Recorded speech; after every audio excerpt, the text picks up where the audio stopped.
Scandalous. Shifters Forever Worlds. By L. Thorne. Chapter 1. Tyler's cell phone rang. Looking at the caller ID, he grimaced and hollered to his twin. "Hey," he said to Sean. Identical twins. Both bear shifters. Yeah, that made growing up easy. Identical twin bear shifters. What had made it hard was that they hadn't had their parents around. Tyler and Sean had been custom-made to raise hell, wreak havoc, and probably die young. But they didn't. Thanks to one grizzly shifter who took in the two and gave them a chance. Grizz. And that's why Tyler and Sean were in the predicament they were in. Predicament. Tyler looked at the phone again. He raised it so Sean could see. Sure, Sean was across the room, but he could still see the tiny letters on the screen. Shifter supervision came along with shifter superhearing and every other sense that was super enhanced. Sean rolled his eyes when he read the nanny's name on the screen. Now what? Ty shrugged. Well, aren't you going to answer it? She'll go ballistic if you don't. Ty knew this. Knew it all too well. The nanny had been with them for only 2 weeks, but she was prone to overreacting. And overcalling. He punched the screen to answer the call. Immediately, he held the phone away from his ear. The screaming that came though the phone would have been heard by a human from across the room. He didn't need shifter hearing to catch it. He gritted his teeth at the annoyance. The sound was nails dragging across blackboard worthy. He gave Sean a dirty look. You get along better with her than I do. Go deal with this. Just because I slept with her a decade ago doesn't mean I get along better with her. You brought her here. The fuck I did. You put the word out for a nanny. Yeah, and she came because she wants you. Tyler raised a brow, looking stern. He was the firstborn. His brother should be listening to him. Okay, maybe 13 minutes he was firstborn, but still. Sean shook his head. Not a chance. The last time I tried to tell her she was fired, she never let me finish my sentence. She stripped naked and tried to seduce me. You didn't say no, did ya? Actually, I did. Sean's smile was tight. I'm not talking to her. I'm not firing her. She'll just get naked again. Fine. But you're going with me. Even if you don't have the cojones to do the deed. I can do the deed. Sean winked. I'm just not the one who fires her. Tyler threw the keys at him with more force than a Major League Baseball pitcher. You drive. Sean caught the keys, his expression not registering the discomfort the keys had on his bare hands. Fine. I'll drive. But I'm not saying jack. This one's on you. Ty shook his head. What's new? He muttered. The O'Riordan brothers pulled into their driveway. Tyler and Sean lived in the same home, why not, right? They were both single and worked closely in the same business. Their home wasn't far from the office, but the nature of their work demanded the business be kept isolated and hidden.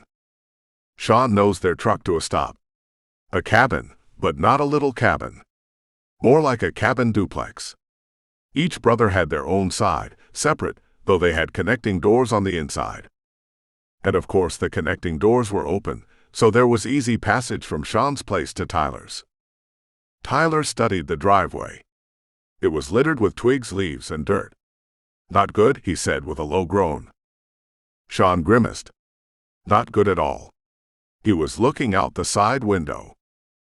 Tyler scowled when he noticed the ground bore gouges that looked like they'd been made by a giant bear's claw. And by giant, Tyler was thinking a bear the size of a damned 18-wheeler. They're killing me, Sean said. But they're so damn cute. Tyler chewed on his bottom lip. Cute like a flippin' Tasmanian devil on speed. Ty bit back the smile at Sean's comparison. True that. Sean hadn't even had a chance to kill the engine when the front door, which led to the communal hallway inside, opened. Evelyn, the nanny, came running out. Okay, the word nanny might have indicated the opposite of what Evelyn was like. Evelyn was hot. Model hot. Legs. Rack. Ass. Face. She had it all. Oh, Tyler thought, not all. She had no brain and zero patience. And she lied when she said she liked kids. That became clear quickly. Ty had been looking for her replacement, certain this moment was coming. And why not, since every other nanny had quit? And though Evelyn usually looked so damn put together, like she'd just walked out of the salon, not so right now. Her long blonde hair was askew, flying in every direction. Her poofed-up ponytail, why did she even do that, Ty had always wondered, had hair sticking out of it in every direction and made him think of a porcupine's quills. And Evelyn wasn't even a porcupine shifter, he thought, laughing on the inside. She was a fox shifter. She's looking like she's been on the wrong roller coaster ride, Sean said after taking in her appearance. Evelyn was standing by the door, the driver's side door of course, tugging on Sean's sleeve. Tyler rushed to the other side. This would be his job. Sean wasn't very good at it. At least, he hadn't been thus far. Help me, Sean. Help me or I quit. I mean it. Evelyn was pouting. I didn't sign up for this. They're young, Ty said. They're hellions. Demon spawn. Evelyn whirled on him. Suddenly, a brisk wind picked up and blew Evelyn against the truck. Just Evelyn. It touched nothing else. No one else. Strange? Not really. Tyler knew where that wind came from. Eyes narrowed, he looked up at the cabin's windows. The tiniest hint of movement came from the curtains in the TV room. He shook his head slightly, but at the same time fought to keep the smile from his face. He was no Evelyn fan, not by a long stretch. Take me out of here. I want to go home. I quit. Go pack, Tyler told her. Just ship my stuff to me. I'm leaving now. Tyler glanced at Sean. Go ahead. He wasn't about to volunteer himself to be trapped in a vehicle with Evelyn for a 2-hour drive to the airport. Hell no, not a chance. I'll book her on the first plane back to San Diego. The ground beneath his feet shook, but the earth next to Evelyn shuddered as a split formed, creating a crevice large enough for a human to fall into. Forget it. Evelyn screeched. With the sound of bones crunching and tendons stretching, Evelyn swiftly turned into a tan fox. The fox yipped, leaped over the schism in the earth, and vanished into the forest. This time, Tyler couldn't contain it. He let out a loud laugh. Sean joined him. That shouldn't be so funny, Tyler said between gusts of laughter. Yeah, and what we're doing right now is encouraging them. I know. It's not going to get any easier, Sean added. They've become downright bullies. Barely 3 foot tall, and they are hounding every single nanny right the hell out of here. Tyler sobered. You're right. How the hell are we supposed to run a business when we can't even get a nanny to take care of them? He scratched his jaw. We better get inside and let them know this isn't acceptable behavior. Sean nodded. But what's the game plan? I'll call Grizz. He's bound to have an answer. Or so Tyler hoped. He followed Sean up the steps to the cabin's front door. They'd no sooner stepped over the threshold when 2 little girls ran up and into each of the grizzly shifters' arms. Trista jumped into Tyler's while Tessa threw herself into Sean's. The little girls giggled and snuggled their heads under their chins. No you don't, Tyler admonished. I saw what you did to Evelyn. She's mean, Tessa protested. She doesn't even like us, Trista whispered. How can anyone not like you? Tyler chucked her beneath the chin, then held her at arm's length. Let's see. Maybe they don't like the fact you try to practically blow them into a tornado. Trista bit her lip. He glanced at Tessa. Or to have the earth swallow them up. Tessa looked down, a guilty expression on her face but mirth in her eyes. Tyler tsked. Incorrigible. That's what you two are. We want to be with you, Trista said. Always a bit bolder that one was. I want you to be with us too, but we have to work. And you should be working too while we're gone. Learning your ABCs from your nannies, learning to count. Tessa raised her eyes to his. Learning to behave, he added. She dropped her gaze once more. Tyler sighed, then turned to Sean. Don't you have something to add? Why did he always have to be the hard ass, the disciplinarian? Sean nodded. I think it's lunchtime. Thanks for the backup, Tyler said as the twins giggled. I'll call Grizz while you handle this. Chapter 2. The puddle jumper excuse of an airplane made a landing softer than Camden expected. She let a breath out. Next to her, her twin, identical twin, Eden, did the same. Her smile was tremulous.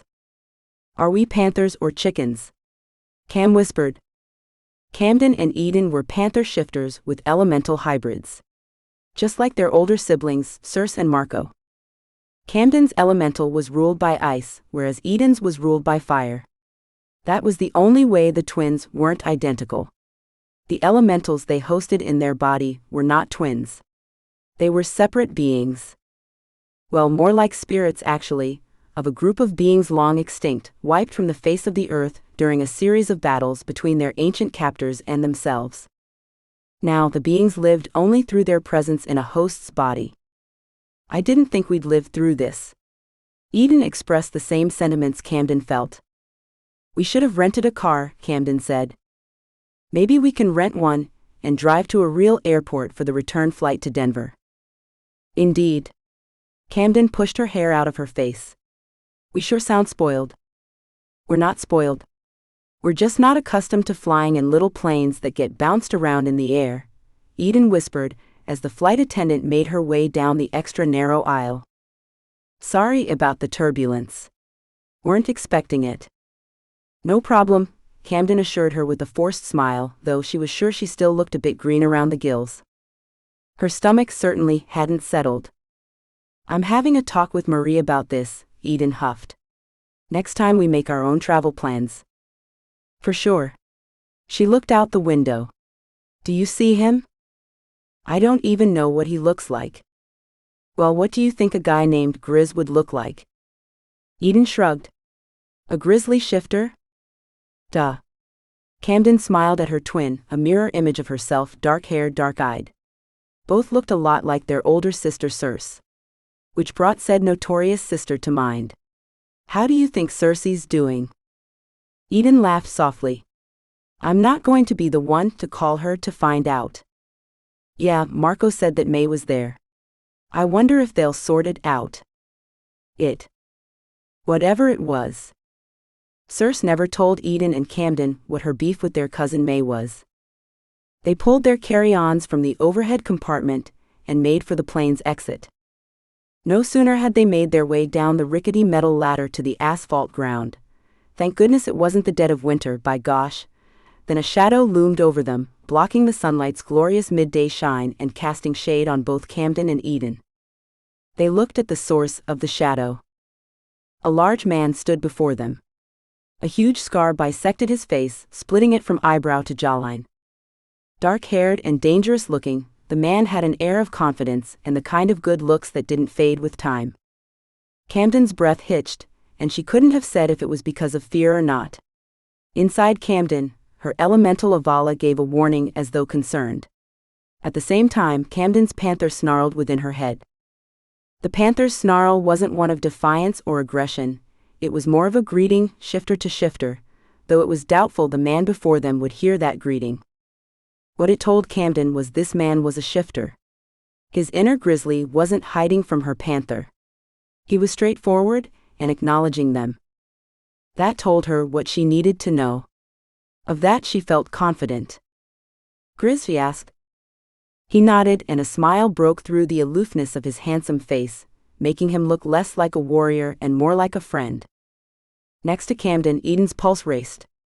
Camden's supernatural senses and her panther's acuity picked up Eden's out-of-control heart rate. Camden took her sister's hand, squeezing to let her know it would be okay.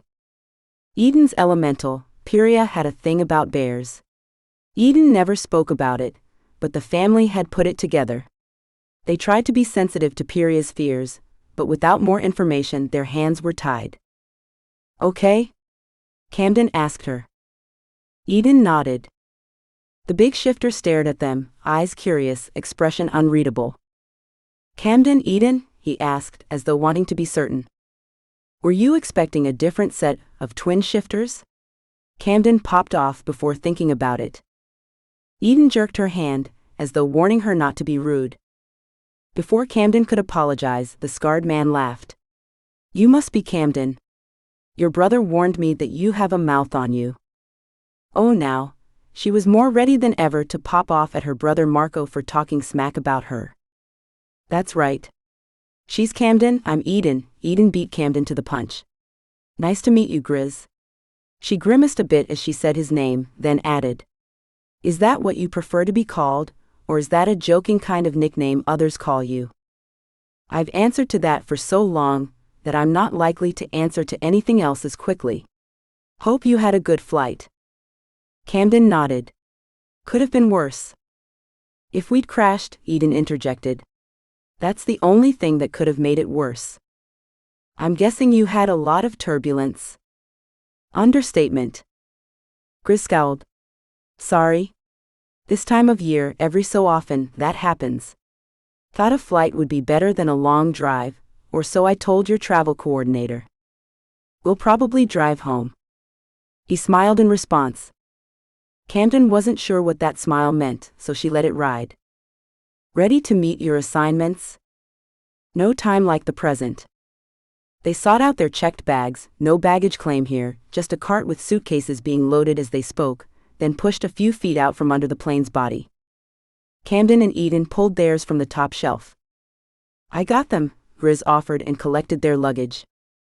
Just then, a woman a little bit older than them walked up. Grizz glanced at her then said, Hey Mac? Feeling better? The woman nodded. Camden glanced between the two of them with barely contained interest. Her shifter nose told her one thing for certain. The woman was pregnant. Her panther told her the woman wasn't a shifter, but was couple bonded to one. The scent of their bond and the aura around her was strong. Was this Grizz's mate? I'm Mackenzie Clarity.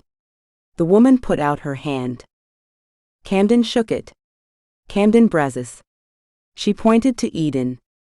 My sister Eden. You really are identical, Mackenzie laughed. I'm glad you're not wearing identical clothing. We quit that long ago, Eden confessed, shaking Mackenzie's hand. Nice to meet you, Mackenzie. Call me Mac, please. She's my nephew Lance's mate, Grizz added for clarification. He's out of town on business. Grizz glanced at Mac, who gave a small nod. Of course, that made Cam curious as to what kind of business and why he was looking at Mac like that. Congratulations on the baby, Mac, Eden said. Mac did a double take, then laughed. I keep forgetting you shifter types, and your sensitive noses and hearing. That's why I didn't get to be here, as part of the welcoming committee. Restroom run. This baby is giving my tummy fits. I can't keep anything down, it seems. She paused, then added. I'm hoping it will be a surprise, so if you can tell the gender from heart rate already, please don't tell me. Camden laughed. I won't. Chapter 3. Several moments later, they were making their way toward a mountain range that loomed up ahead, imposing and on the aloof side, much like the man in the truck with them had been when they first met him. Grizz's truck was a beat-up old pickup that looked more like something from an old TV show Camden remembered catching a few moments of on a sleepless night. Two detective brothers, the blonde had a sports car, and the other had a monstrosity of a big red truck. That truck could have been Grizz's truck. Except this one was blue, not red. Want to give us some background on the assignment? Eden asked. Cam and Eden had opted for the backseats together. Neither wanted to see Mac lose the contents of her tummy from any roughness that might happen. So we have two little girls, Grizz glanced at Mac. 4 years old actually, Mac added. Right. They're orphaned. Grizz frowned. Damn. That plucked at Cam's heartstrings. Grizz continued, Trista and Tessa. Shifter cubs. One has an earth elemental. The other has a wind. Wind? Eden exclaimed, excitement tinging her voice. We rarely see wind elementals, Camden added. She found that a bit exciting. So far, only Circe had dealt directly with the wind elemental. Should we know about the circumstances surrounding their being orphaned? Eden inquired. That had been Camden's next question. It's not been released yet, Grizz said. Released to whom? Camden wanted to ask, then wondered why his fingers were gripping the steering wheel so tightly his knuckles had gone white. You are uniquely qualified to handle this, as they are twins identical, with elementals. And it seems lately, their elementals have been wreaking a bit of havoc. Not on their guardians, but rather on the nannies brought in by their guardians. Tell us about their guardians, Eden prompted. Twins grizzly shifters. Eden inhaled sharply. Camden glanced at her sister, put her hand on Eden's knee. It's okay. I'll be there. We'll be there together. Beneath Camden's fingers, Eden was shaking. Camden squeezed hard. Eden gave her a look, as though to say, I may be fine, but my elemental is in chaos. Camden nodded. She got it. But she didn't want anyone else to figure it out, so she pressed on with the conversation. So we have twin sister grizzlies in charge of the little hybrids? Not exactly, Grizz said, shifting gears. The guardians are twin brothers, grizzlies. Camden felt her jaw drop. Why twin brothers? Yeah, why are their guardians males? Eden said. Cam hoped they didn't sound sexist, but oh, who cares how they sounded? The well-being of the little girls was what mattered here. They are uniquely qualified to be their guardians. Grizz's tone said there would be no argument. Seemed he liked the uniquely qualified phrase. Okay, fine. Camden wasn't going to argue, but she had questions and wanted answers, and there was more than one way to skin a cat. How did you come to have the little girls? They were my first case at the Bear Canyon Wildlife Reserve, Max said. Eden raised a brow. I don't think that's cleared it up much. I'm the veterinarian for the reserve. She looked at Grizz, as if seeking permission to go further. Grizz nodded, his expression unreadable in the rearview mirror. One purpose of the reserve is to help with orphaned shifters or relocation of shifters, young and old. It's a covert operation for the most part, working on the principle that only those who need to know are given information. Right, Grizz added. There are some who we help who could be in serious peril, and thus bring danger to the valley or the mountain range, and we can't have that. So we keep things on the down low. So the little girls were orphaned, Camden began. Then they came to you, she looked at Mac, and then? And then we placed them with the O'Riordan twins. And you can't disclose why you chose them to be their guardians. It's in the file, Grizz said. Camden wondered if that meant no, so she pressed on. And we have access to the file. No. Grizz let the word drop with the finality of an anvil. No finesse there. No doubt. Clearly it meant no. Well, Camden had never been good at hearing the word. Actually, she heard it just fine. It's just that it didn't pose an obstacle to Cam. If anything, it spurred her on. Eden frowned at Cam, knowing exactly what her twin was thinking clearly. Camden gave her a slow wink, one that she was sure the others in the front seat wouldn't catch, then ignored her sister's look of warning and focused her gaze out the window on her own side. She'd get to the bottom of it all. Sometimes Camden wondered what path her life would have taken if she hadn't joined the OE, Order of Elementals. She thought she'd have made a half-decent detective. Or something like that. What's to stop me now? A part of her asked.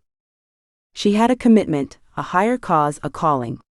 Her contribution to the OE, along with that of her siblings, was one they were suited for and did the most good in. But every now and then, when a mystery would come up, boy oh boy was Camden rearing to get to solving. What got to Camden was how she'd never made any progress on the mystery that lay between May and Circe. When Circe put her mind to it, she was tighter than a clam. She looked away from the majestic mountains, the evergreen trees, the winding road before them, and went back into grilling mode. So, what's the situation with the nannies? Are the brothers unable to care for the kids? No, not unable, Grizz explained. But they have jobs. And they can't take the kids with them on a daily basis. Eden frowned. What kind of jobs? Grizz's jaw tightened, the muscles working. Great. Another damned secret. She was close to exploding on him. Why did they bring us here if they can't tell us jack shit? They work in security. Okay. She wasn't really mollified because that wasn't much of an answer, but she couldn't go ballistic on him because technically he did answer, sort of. So what's the deal with the nannies then? They keep quitting. Mac laughed. That's because they keep looking for help among a group of women shifters, for the most part, that they know. Women they've either had an entanglement with, or women that would like to be entangled with one or both of the O'Riordan guys. You. Camden looked at Eden. Eden's face was scrunched up too. Women that want brothers. Camden couldn't help the tone of her voice. Surely she didn't mean at the same time. She never found out. First because Mac was laughing too hard at her exclamation, and even possibly at the expression on her and Eden's face, but also because Grizz had pulled into a driveway and stopped in front of a large cabin with a huge wraparound porch. On the porch, hanging from the ceiling, were two swing horses carved out of wood, suspended on thick chains.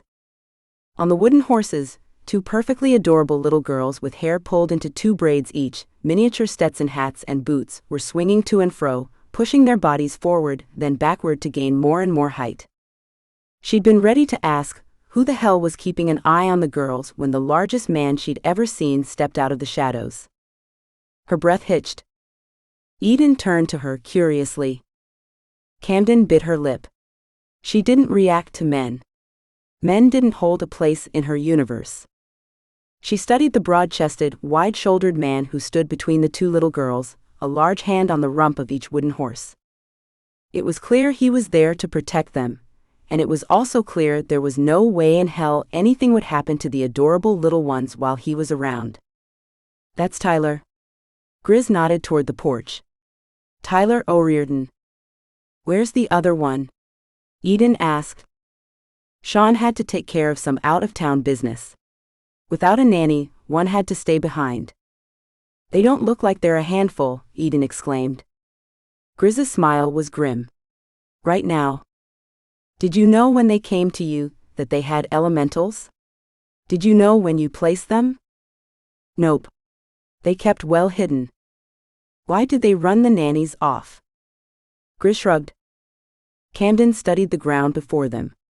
There were broken trees, gouges and ruts in the earth. Leaves scattered everywhere, though it wasn't fall. So, they do security?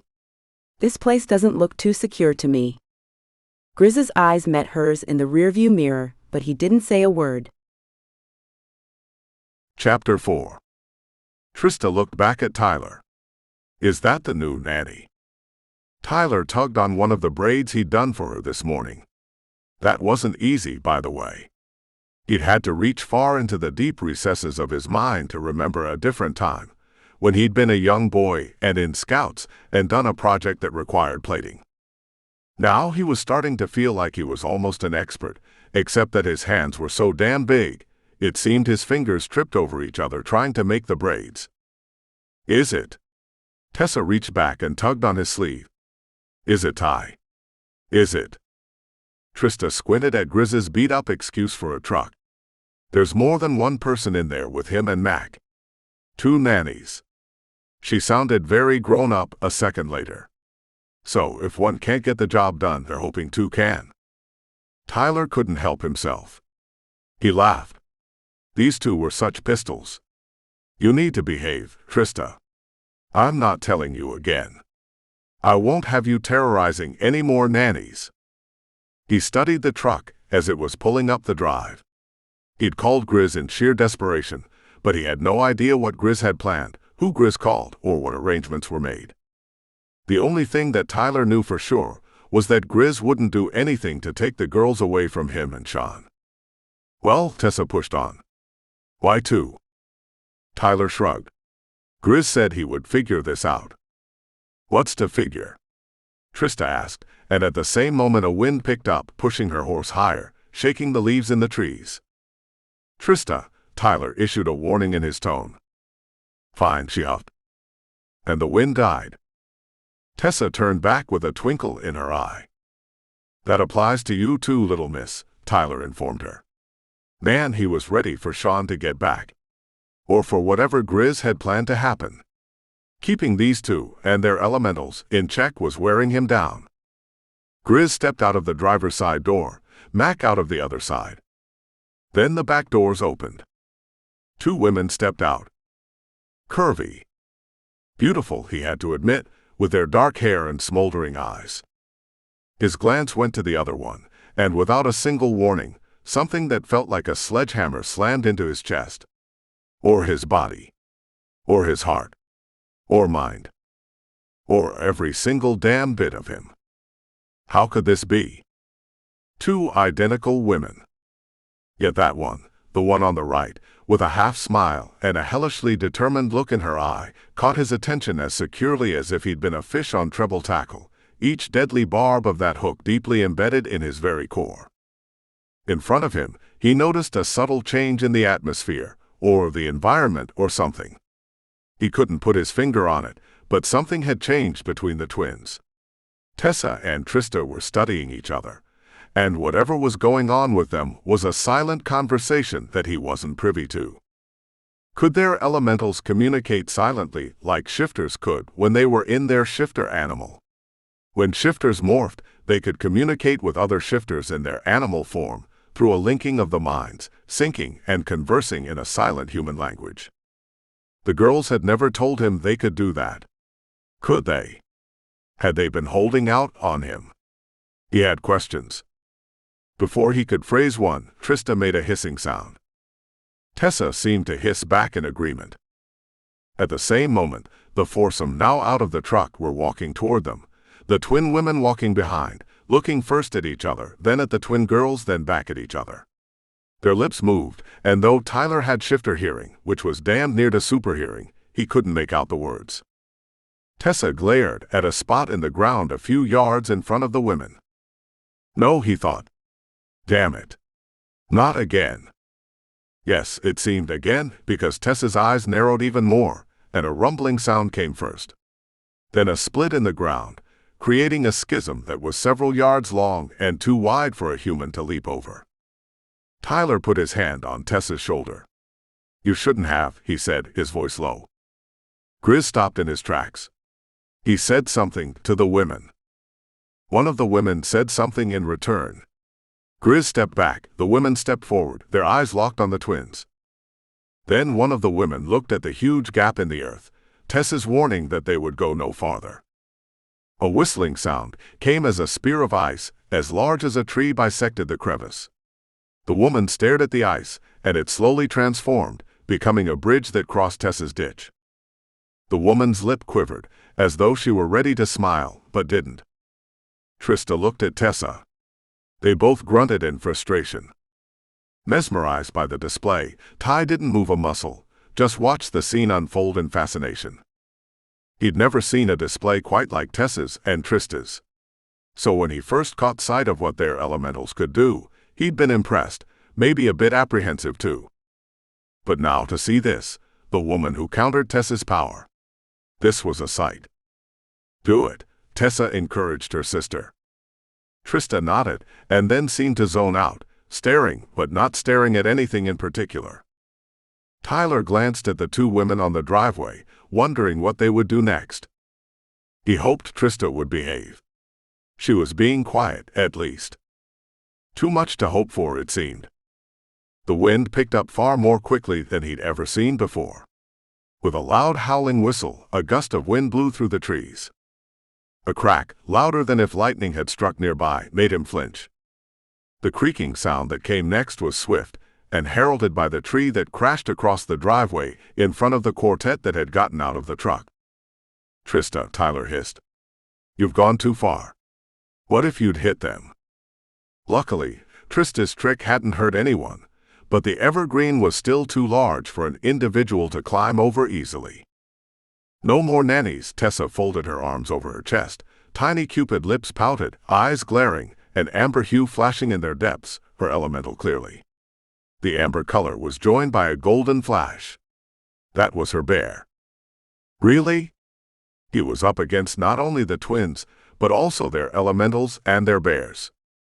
You two are in trouble. His voice was a growl, his own bear hardly able to contain his anger at the antics of the little ones. Go to your room. He scowled at them. A scent hit his senses.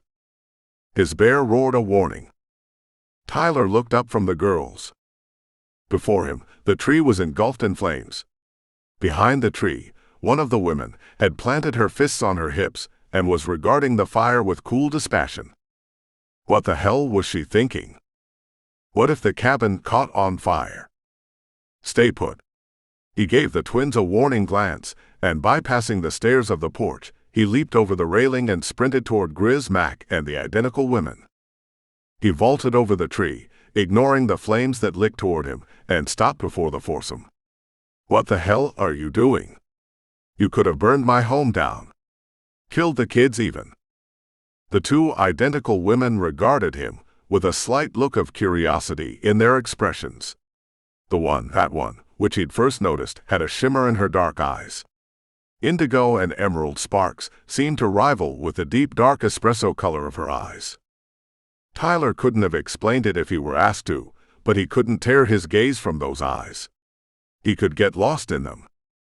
She was a shifter. And from that ice sculpture bridge she'd created, she had an elemental housed within. But what kind of shifter? And where was she from? There was something about her he couldn't turn away. His bear snarled deep within him, and that snarl was one of pure agreement.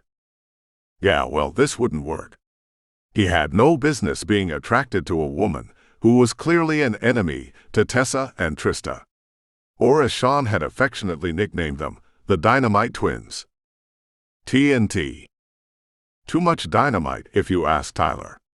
Too much drama. But then again, he wouldn't have it any other way. Not that he could have it any other way. He wouldn't trade them for the world.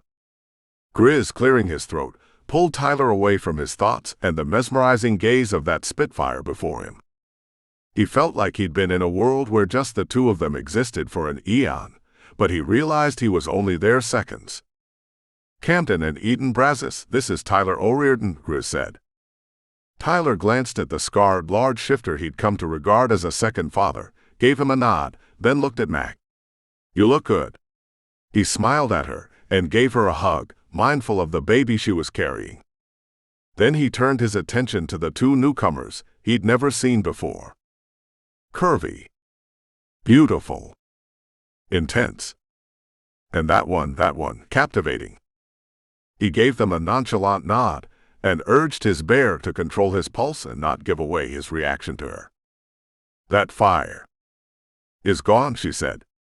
My sister is in full control. Her voice was husky, the kind of voice you'd want to wake up to. The kind of voice you'd want to take to bed. Well, damn. So much for controlling his reaction to her. He couldn't even control his mind. He glanced at the tree that had been on fire. The flames had subsided, all that remained was charred wood. Well, damn. Chapter 5. Camden fought the urge to take a step back from the huge man that stood before them, staring at her, and alternately glaring at Eden. It wasn't that he was scary. No, not much could scare a woman who could call on her elemental or her shifter. It was that there was something about him that sunk into her with the fierceness of a grappling hook. He turned that obsidian stare of his back to her. Your antics could have killed the girls. Hardly. What if you couldn't have controlled yourselves, your elementals? She took a step forward, then instantly regretted it. Her intent had been to stare into his eyes, a face-off of some sort. Instead, her gaze was now forced to focus on a chest that rippled with hard muscles. Not that looking at a hot guy's chest would be bad, under normal circumstances. But not this guy. Not right now. Not ever, a part of her countered. A hand on her forearm pulled her attention and ire away from the man Grizz had called Tyler. Let me handle this. Grizz applied a light amount of pressure. Camden inclined her head in agreement and stepped back, giving Eden a glance. Eden had a look in her eye and raised a brow, which in their own special twin talk Camden knew was equal to a shrug. Tyler turned to peek at the little girls on the porch. Adorable, that they were. Camden agreed. But they were completely yielding power to their elementals, or.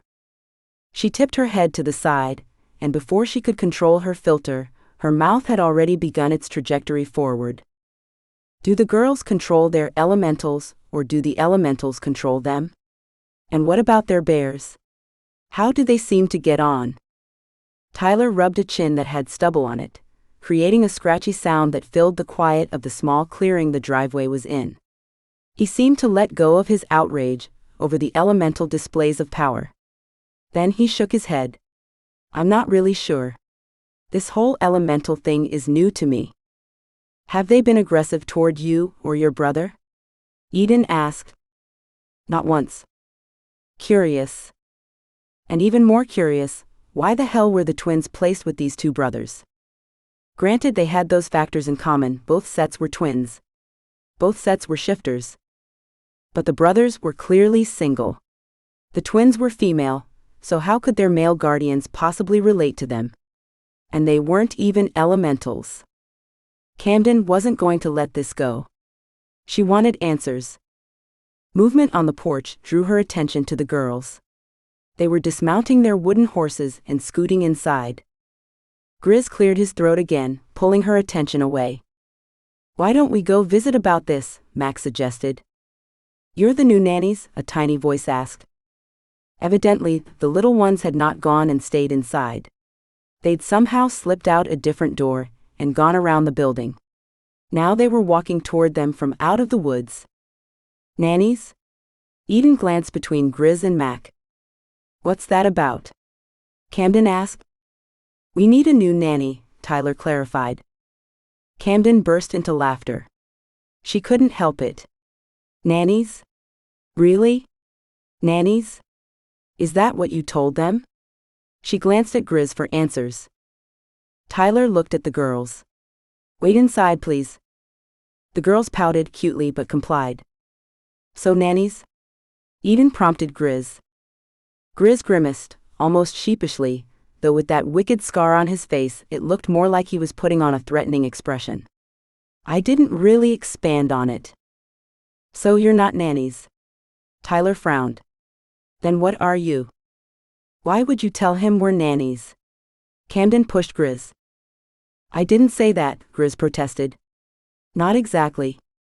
Well, when I called you and said the nanny quit, and that we needed help. Tyler leaned closer to Grizz, looking him in the eye. Grizz looked down and began making patterns in the dirt with the toe of his boot. Cam didn't really know Grizz all that well, but he sure had the look of a boy with his hand caught in the cookie jar. Grizz. Tyler's tone was firm. You need help, Grizz said as he looked up. I called May and Mac and we came up with this. Well, what the hell is this? Tyler asked. A damned war between elementals?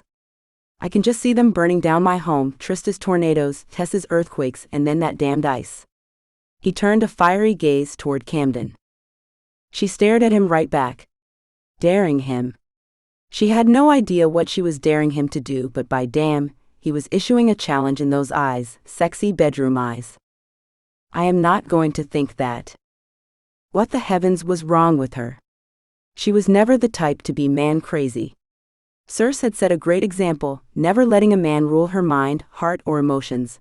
So why was this damned large, yes even sexy shifter able to get to her like this? Eden was looking at Camden, as though she'd lost her mind. Though Camden was certain no one else could tell the turmoil she was dealing with inside, she knew Eden had some notion. And it definitely had roused Eden's curiosity. Eden turned from Camden and focused her attention on Tyler. There won't be an elemental war. It sure looked like one around here a couple of minutes ago, he countered. The little ones are too accustomed to having their own way. It's obvious they are used to terrorizing and controlling their environment, and the adults in it. Tyler frowned at her. They're just little girls. And if every woman who came out here didn't have her eyes on getting a husband or getting into bed with my brother, then maybe. Why don't you let the girls go to someone who can take care of them, so you and your brother can spend your time pursuing all the puss? Camden couldn't believe she was going off on him like this. But this wasn't the time to stop. You and your brother can pursue all the women you want, and let someone else who can dedicate their time to the children do so. I know someone who can handle them and would love to have them. Chapter 6. What the hell was she talking about? Tyler couldn't have said which of Camden's statements elicited such a strong reaction from him, but by damn one or all of them did. And not just from him. His bear was going ballistic in Ty's mind. The roaring was blocking every other sound. And then, before Tyler could get full control, his bear pushed past his boundaries and began a shift. The painful stretching of his bones, the excruciating burn of his sinew and tendons reforming into a bear's musculature was swift. But oh, the agony of it! And suddenly he was in full bear form on his hind legs, his head thrown back in a roar. From the trees came a set of tiny roars, and the little ones, in their own bear bodies, came barreling from the wooded area and joined him, cowering between his legs, as if they knew, or had heard, that their status in his and Sean's home was threatened. A scream split the serenity of the clearing. Eden's face had gone ashen, so pale that it was alarming. She screamed and screamed while Camden tried to hold her and tell her it was okay. Only nothing was okay. Suddenly, a large roaring ring of fire erupted, surrounding Tyler and the girls. Jesus, not this. Then immediately, the twins morphed back into their human forms, and there beneath his huge grizzly's body they collapsed into whales. Had that been all they did, maybe it would have been easier to fix. But it wasn't. Trista's elemental started a windstorm, fiercely blowing at the flames. The flames, rather than dissipating or lessening, grew, fanned by her elemental's winds. Tyler pushed the bear to let him return, but the bear was unyielding. And Eden's screams grew louder until finally she collapsed, unconscious on the ground. Finally, his bear allowed Tyler to return to his human form. He knelt next to the girls, holding them in his arms. Trista sniffled, tears rolling down her face. "It's okay," Tyler tried to mollify her. "It's okay. I got you. You're safe." Then he saw the burn. What the F? He bit his tongue so he wouldn't use that kind of language in front of the little ones. "Aw, sweetie." He took Trista's hand in his and stretched it out a little to better assess the situation. She whimpered. Tessa hugged her closely. "It's okay. Tyler says so. It's okay." She looked into Tyler's eyes. "Do something. Please. It hurts." There was a burn on top of her forearm. It may not have been huge, and it may not have been a third-degree burn, but it looked painful as hell. And Tyler was pissed beyond belief. "Look at this." He glared at Camden, because he couldn't very well speak to her unconscious sister. "Look at what your sister did." Max stepped forward, leaned down, opened her arms. "Let me see it. Let me see if I can help you." Trista moved from Tyler's arms to Max, still sniffling. "You know what you need to do, don't you?" Mac asked Trista. Trista shook her head, bottom lip sticking out, tears tracking down her face, leaving a trail where there'd been a dirty smudge. "You need to hibernate. You need to get into your bear and hibernate." Trista shook her head stubbornly. "I won't leave Tessa. They'll hurt her. Others always want to hurt us." "No." Mac tipped Trista's face so she would look in her eyes. "I've never ever hurt you, have I?" More headshakes from Trista. "How about this?" Mac made a concession. "You and Tessa both hibernate together, cuddling, and when you wake up, I'll make sure Grizz gets his homemade ice cream maker from his truck and we'll have some fresh ice cream." Trista's face lit up though tears still flowed. "Deal?" Mac asked. "Deal," Tessa announced for both of them, taking Trista's hand. Trista nodded. MMMKAY. Mac reached for Grizz's hand to help her stand, And once up, she reached out for Tessa and Trista's hands. "Let's go inside, and I'll watch over you two while you hibernate to heal." She looked back at Tyler, then Grizz, then Camden. "You grown-ups figure out what you're doing here." Then she gave Grizz a pointed look. "But first, set up the ice cream maker." Mac's smile was grim. Chapter 7. Camden wiped Eden's brow with a paper towel she'd immersed in water and wrung out, "I'm fine." "Really?" Eden's voice was soft. "You don't exactly sound fine," Grizz frowned. "What happened out there?" Eden looked at Camden as though unsure. "Bears," Camden whispered, not wanting to be the one that said anything.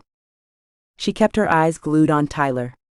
She couldn't have said why what he thought of them mattered, but it did. And it seemed it mattered to her panther, who snarled in agreement. "Bears," Grizz repeated. "What about them?" "Eden doesn't do well with bears," Camden admitted. "Does not do well with bears?" Grizz sat back. His gaze traveled from Camden to Eden, then back to Camden. Tyler remained silent. "You do realize you two are in bear country?"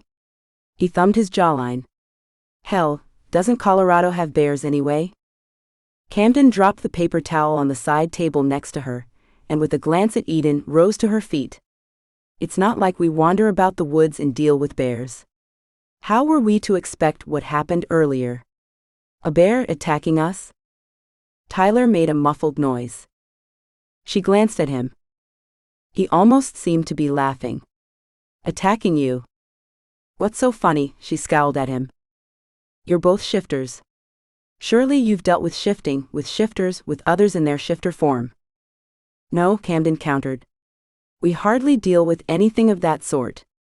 Our specialty is dealing with elementals. Our sister handles the issues with shifters and hybrids." "Then why are you here?" Tyler ground the words out. "We were told there were twins that were hybrid." "Exactly." Tyler's eyes were hard. "No one said there was an issue between their shifter animals and their elementals." "There isn't." Tyler looked at Grizz. Grizz looked at his hands, studying them. "Grizz?" Tyler said. "Hum." Camden took charge. "What's the reason you called the order?" Tyler looked from Camden to Grizz. "The order? What order?" He frowned. "What are you talking about?" He paused, the wheels obviously turning. "Why do I have a feeling that this order you're talking about has nothing to do with nannies?" "Nannies?" Camden's hand flew over her mouth. She hadn't meant to raise her voice. Eden had a panicked look on her face. Mac stuck her head in the door. "Everything okay in here? Loud voices can disturb the girls, you know." Camden cringed. "Sorry," she said to Mac. Mac nodded, then slipped away. Camden whirled on Grizz. "Nannies? Why does he keep saying we're nannies?" "Because what we need is a nanny who doesn't piss her pants every damn time the girls throw a little tantrum." Camden tilted her head and stared at him. "Tantrum? Oh, geez," she was becoming a parrot. "Tornadoes, windstorms, earthquakes." She took a deep breath.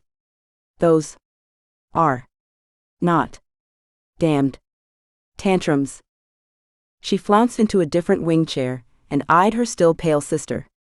"Those are far more than tantrums. Tantrums are when kids lie on the floor. These little girls could kill someone with their tantrums." Camden heaved a heavy breath. "You should have told us what to expect." "And what would that have accomplished?" Grizz finally asked. "This isn't like you," Tyler said to Grizz. "There's too much at stake," Grizz explained. "And I can't have just everyone knowing." Camden waited for him to finish, until she couldn't anymore. "Knowing what?" "Their history." Grizz clipped the words out. "I have to protect the girls. I owe it." "Oh. Oh what? To whom?" Camden asked, noting that Tyler no longer seemed to have any questions. "Why was that? Did he get the answers he wanted? Did he know the rest of the answers?" From the other room came the sound of a series of beeps. The timer. The ice cream's ready to go in the freezer. Grizz rose from his seat and made for the door, glancing back one last time. All that remains is for you to decide if you will help the girls. He gave Camden a look. Why's he looking at me? I'm not the only one here making a decision. She glanced at Eden, who was watching her as though she had all the answers. Okay. Maybe I am. Chapter 8. Tyler handed a bowl to Trista, who turned it over to Tessa. He handed her a second bowl, and she licked the top of the near-perfectly round scoop of creamy goodness. Yum. Trista gave her approval. Use your spoon, Tyler reminded her. Can't have you licking your dessert from a bowl in public.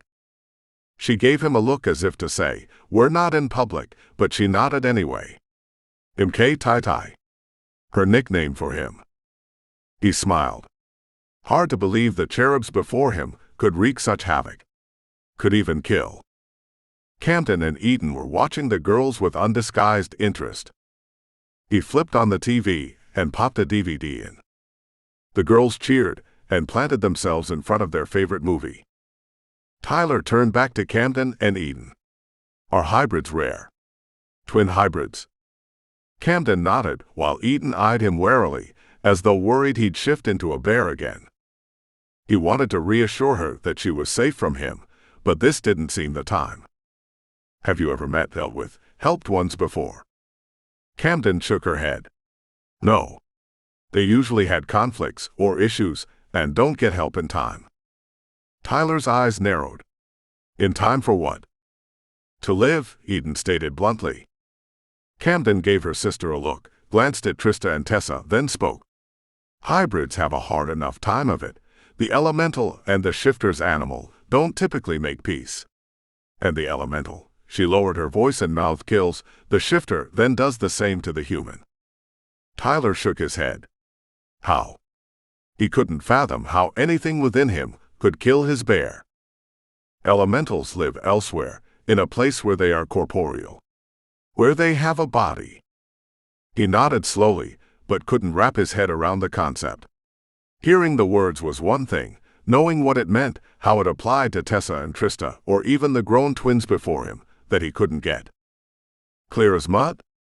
Camden gave him a slight smile. That sums it up. He pondered the points for a moment. But wait a moment. He glanced down at the girls, who were quite absorbed in the DVD and their ice cream. Why are they not going through that turmoil, fighting between their elemental and their shifter animal? Would I see it if they were? You'd know, Camden affirmed. You would definitely know, Eden reinforced. So why did you call us? Camden turned to Grizz. He opened his mouth. Straight talk, please. Camden got to the point. Tyler found himself liking her more and more. And damned if he still didn't feel this crazy strong draw toward her. Okay. Straight talk, Grizz agreed. The guys have a reputation. He glanced at Tyler, almost as though apologizing for calling him out. Hey. It's not like we're married. We're two single guys. We had a life. But still, Tyler found himself bothered by the look in Camden's eye. And found himself wishing he'd had a different past. Anyway. Camden pushed Grizz on with a wave of her hand. Some of the ones who took the position of watching over the girls had ulterior motives. Probably because they were garnered from the bevy of females that Tyler and Sean had known. Not all of them. True, Grizz agreed. But even the strangers that were brought in didn't last long because the twins didn't want nannies. The twins? Or their elementals? Camden asked. Good question. Tyler studied Camden. Those dark eyes housed an elemental and a shifter deep within, and it showed with their flashing hues. And it was a question Tyler couldn't answer. How would I know? He asked Camden. How can I even tell whether it's them or their elementals? You'd have to talk to their elementals. Have you ever? How would I know that? You'd know. They are ancient beings. They have different voices. Different accents even. The fuck? Seriously? Camden nodded. I'm guessing that you haven't. Would they talk to me? She shrugged. Would they talk to you? Tyler asked her. Chapter 9. Camden looked from Tyler's face to the back of the twins' heads. Would they talk to her? Would either of their elementals talk to her, or to her elemental? Or to Eden or hers? Grizz cleared his throat. She glanced at him, wondering what was next. I shouldn't have omitted a few things, Grizz admitted. You shouldn't have omitted anything, Camden corrected, taking a spoonful of the creamy concoction. He blew out a breath with a whoosh. You're right. And there are things I still can't tell you. She slammed her spoon down. Trista and Tessa flinched and jumped to their feet, embracing each other, fear etched in their faces. I'm sorry, Camden said. I dropped my spoon. Don't be afraid. The little ones studied her face. I'd never hurt you, Camden said. Maybe later we can visit and introduce ourselves properly. And the ones that give us fire, ice, wind, and move the earth. The girls said nothing, but they looked at each other for a measured moment, then turned back to Camden. One nodded. It was Tessa. She'd noticed both girls' eyes had the golden flashes of their bears, but Tessa's had an amber that joined the gold, whereas Trista's other secondary color was a light blue. Yes, that was Tessa for sure. Camden nodded back and smiled. In return, a smile tipped the corners of the little girls' mouths. Then they resumed their seats on the carpet and went back to their movie. She looked at Eden sitting at the table, fiddling with the ice cream, almost in a daze still. She'd never seen Eden this way. That bear, they'd need to talk. Camden and Eden had no secrets from each other. So what was that about? It was more than simple fear, it had to be. Camden turned her attention to the conversation at hand. She couldn't help but note that something seemed different about Tyler. She used her panther's senses to survey the difference. It wasn't his scent so much as it was his pulse. It had lowered as though relaxed. She looked in his eyes, finding herself getting sucked in while the world fell away, and all the noise that surrounded them became distant. His gaze pierced her to the very core. His bear flashed a dark gold color, making her panther react with an intensity that caught Camden off guard. Her panther roared and paced over and over. Camden had to look away, but she couldn't tear herself from the force of his stare. Thank you, Tyler said. That snapped her out of it. For what? She managed to get the words out, nearly stumbling over her own tongue. Since when am I tongue-tied? For that. What you just did for Tessa and Trista, putting them at ease. You're welcome, but really, it was nothing. No. Tyler shook his head. You don't understand what it's been like, how they don't accept anyone. It's... He didn't need to finish his sentence. She could see it in his expression. It was hell. It had been a hellish ordeal. Will help. Eden looked up from the bowl of ice cream. Her face carried no expression, no indication of how she felt. Camden looked at her quizzically. Was it okay? Did she do something wrong? Did Eden not want to do this? If they didn't, who else could? Camden drummed her fingernails across the wooden nightstand in the room she would occupy, while she and Eden were helping the twin little girls. Eden's room was just across the hallway, but at the moment, Eden was sitting in one of the plush reading chairs by the window in Camden's. This reception up here sucks, Camden griped. Eden raised a brow. Because we're in BFE. I'm on hold, Camden explained. She said that Cersei's out. Didn't say where, then she said she had to get the other line. Eden nodded. This was nothing new. The order of elementals were kept hopping with one issue or another. Finally, Marie returned with a breathless apology. Everything okay? Camden asked her. Just fine, Marie laughed. You know how it is. So what's going on? Is everything okay? There was a spell of silence. Damned reception. Camden grimaced, looking at Eden. Eden shrugged. Marie's voice came back. For you too. It's fine. Camden pulled on her bottom lip. What gives? Marie asked. She clearly knew Camden too well. Nothing. Camden paused, then, well, it's just a weird situation. Weird how? The two little girls are here, and their guardians are two guys. Camden didn't mention the guy she'd met was hot as hell. That had nothing to do with the conversation. Just guys? No mates? No wives? No. More of the dead zone. This is ridiculous, Camden thought, then answered Marie. No. And I guess I don't rank high enough to find out why they are here. They had nannies, but it seems that doesn't work out very well. Understatement of the year. So why don't they get placed elsewhere? There's this guy Grizz, I guess he's pretty powerful or something. He calls the shots, I think. Anyway, he says the two guys are uniquely qualified to take care of the girls. But your tone begs to differ. Camden paused. She couldn't put her finger on it. I'm not sure, Marie. Eden nodded, then mouthed, put her on speakerphone. Hold on, I'm putting you on speaker. Camden wondered if that was wise, with the shifter in the house. What if Tyler overheard?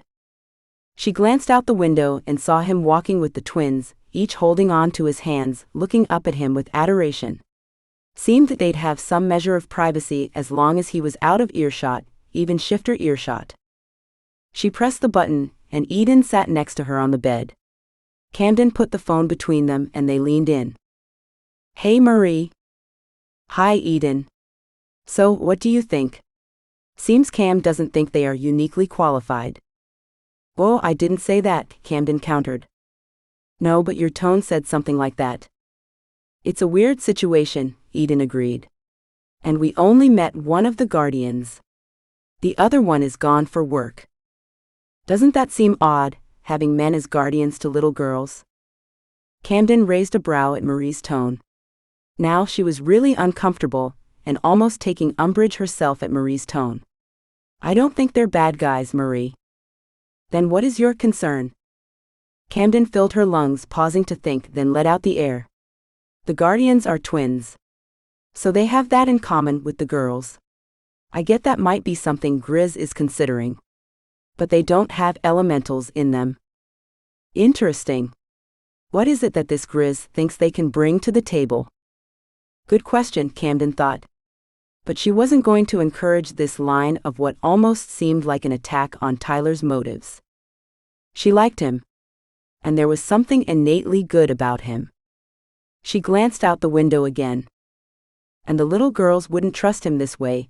If there was cause for concern, would they? Their elementals wouldn't let that slide. She needed to talk to their elementals. Maybe they could shed light on the situation. I'll get back to you, Marie. More dead zone time. Then bye. Bye. Give Circe a hug. Marco too, if he's there. But Camden suspected Marie was already gone, disconnected or in a reception dead zone again. She sighed and punched to end the call. So, ready for this? Eden nodded. Even with that whole bear thing? Eden's nod was a bit smaller. It's an assignment. And I need to deal with it. What about Pyria? We'll deal. Cam hoped they could, but she didn't want to voice her concerns about Pyria to Eden. Not when they had to stay focused on the twin girls. Chapter 10. Camden and Eden had been staying with Tyler and the twins for the last 5 days. The days had been light-hearted, no conversation of elementals. No conversations of shifters. Luckily for Eden, there'd been no reappearances of bears. Mornings involved getting up late, pancakes with the girls, a walk about the woods, a visit to the stream. Afternoons were lunchtime and naps. Camden was glad she had brought along a couple of paperback novels to keep busy while the girls napped because Tyler was scarce during that time. He'd locked himself into a room on the back end of the house, calling it his makeshift office until things were settled. Settled, Camden wondered. What kind of settled did he think they were going to reach? She and Eden weren't nannies, nor did they plan to be. They were biding their time, and trying to get the girls to be at ease while Tyler wasn't around. So far, they hadn't been alone with either of the girls. Tyler was always around when the girls were awake. and the girls were almost always under his feet. Why didn't they trust anyone but him? Why did they follow him when he left the room, if only to get more butter or syrup for their pancakes? What hold did he have on them? She got that he could have a hold on women. He was just that type. The kind of guy you let your guard down with and fell in love with quickly. Not that she would. Ever. No, Camden had learned how to be around men at the heels of Circe. She didn't need a man just like Circe hadn't. The mid-afternoon sunshine was making her lazy, scratch that, it was making her sleepy. Camden stretched and put the book down, glancing at Eden. In the matching wing chair in Camden's room, Eden's eyes were closed, clearly napping. Maybe some caffeine would help. She set the book down slowly and rose with stealth from her chair. Slipping out of the room and down the stairs, she made her way to the kitchen. And damned near had a heart attack. Tyler, she hissed his name out, her hands outstretched against his chest. She'd practically ran into that wall of man chest, sexy, hard, muscled man chest. Cam let a breath out. There was no denying her panther was attracted to his bear. But by damn did she have to be attracted too. Down, girl, she cautioned her panther. In return, her panther snarled her disagreement. Sorry. I didn't expect anyone else to be roaming around. Figured you two were napping. I almost did. Decided to come get a caffeine fix. She smiled sheepishly, almost feeling guilty for poking around his house, though she wasn't even really poking. Not that she wasn't curious. She was overwhelmingly curious about his life, his home, his habits, his work, any women that might be lurking. Safe to say, Camden was curious about anything and everything that pertained to Tyler O'Riordan, and it wasn't all strictly professional. I was going to make one for myself, but figured I wouldn't be able to finish half a pot, and making a cup at a time, he shrugged, his dark eyes twinkling. Well, that just seems wrong. Come on. He inclined his head, and stepped aside to let her precede him in the kitchen. With the aroma of fresh coffee brewing in the air, Camden leaned against the counter, suddenly feeling like a middle schooler at her first school dance, waiting, no, more like hoping, that the cute guy she had a crush on would talk to her. No sooner had that thought crossed Camden's mind, she became instantly angry with herself for being such a typical girl. What was worse? Being typical or being a grown-ass woman, behaving like a girl? She fought to keep the scowl at her own behavior from showing. She and Tyler had not been alone together, not once, since she'd agreed to stay. Hell, they'd never been in the same room without the girls being with them. He cleared his throat. I wanted to thank you. She nodded, waited. For staying and helping with the girls. It's what we do. She wondered if she should push on, then decided, what the hell, why not? But you see, she picked up her empty mug, dropped a teaspoon of sugar, then another, and added a healthy pour of milk. Yeah, she was stalling. She added a little more milk, eyeballed the amount, wondered if it would be enough when coffee was added. There's so much more to what we do. Tyler frowned. Like we need to talk to their elementals. Find out why they're having their, she paused, searching for the right word, then opted for the one he seemed to like, tantrums. He nodded. So, how do you talk to their elementals? What's that all about? I've got zero experience in this. He pulled the coffee carafe off the brewer and poured until her cup was full, then poured one for himself. She studied his profile, while he returned the carafe to the burner. He was incredibly handsome. But beyond that, there was something in the set of his jaw, the way he carried himself. It was as if honor was ingrained in him, as if pride was a part of his very soul. She pulled herself away from her thoughts about him, and returned to the topic at hand. It's not ever the same exactly, but for the most part it involves the girls letting their elementals out enough to talk, she exclaimed. He shook his head. Yeah, I don't even understand what you mean. Do their spirits come out? Are they even spirits? Will the girls be in danger? His brows drew down into a concerned frown. Elementals are more or less like spirits. She absently stirred her coffee. The tiny tinkling sound of the spoon against the ceramic was like a comforting wind chime. They're housed in us but are their own beings. They have their own voices, they don't even sound like us, and they usually can't just make a random appearance without our allowing it. Usually. He scratched at his jaw, his gaze focused on the mountains in the near distance. Yes. There are no definites when it comes to elementals. And it's not like it's an exact science. She shrugged. I wish I could give you more assurances. No, I get it. I do. But I must protect Tessa and Trista, Yano. I know. She blew on her coffee, the steam pushing away from her face. We aren't here to hurt the girls. Please understand that. We're here to help. But sometimes in the process of helping, things can go. She sighed. Things can go off. Chapter 11. Things can go off. Tyler didn't like the sound of that phrase. Didn't like it at all. In fact, the understatement of it pissed him off. He was so angry, he wanted to explode. Hell, his bear wanted to erupt into a rage just as much as he did. Let's take a walk. Down to the creek.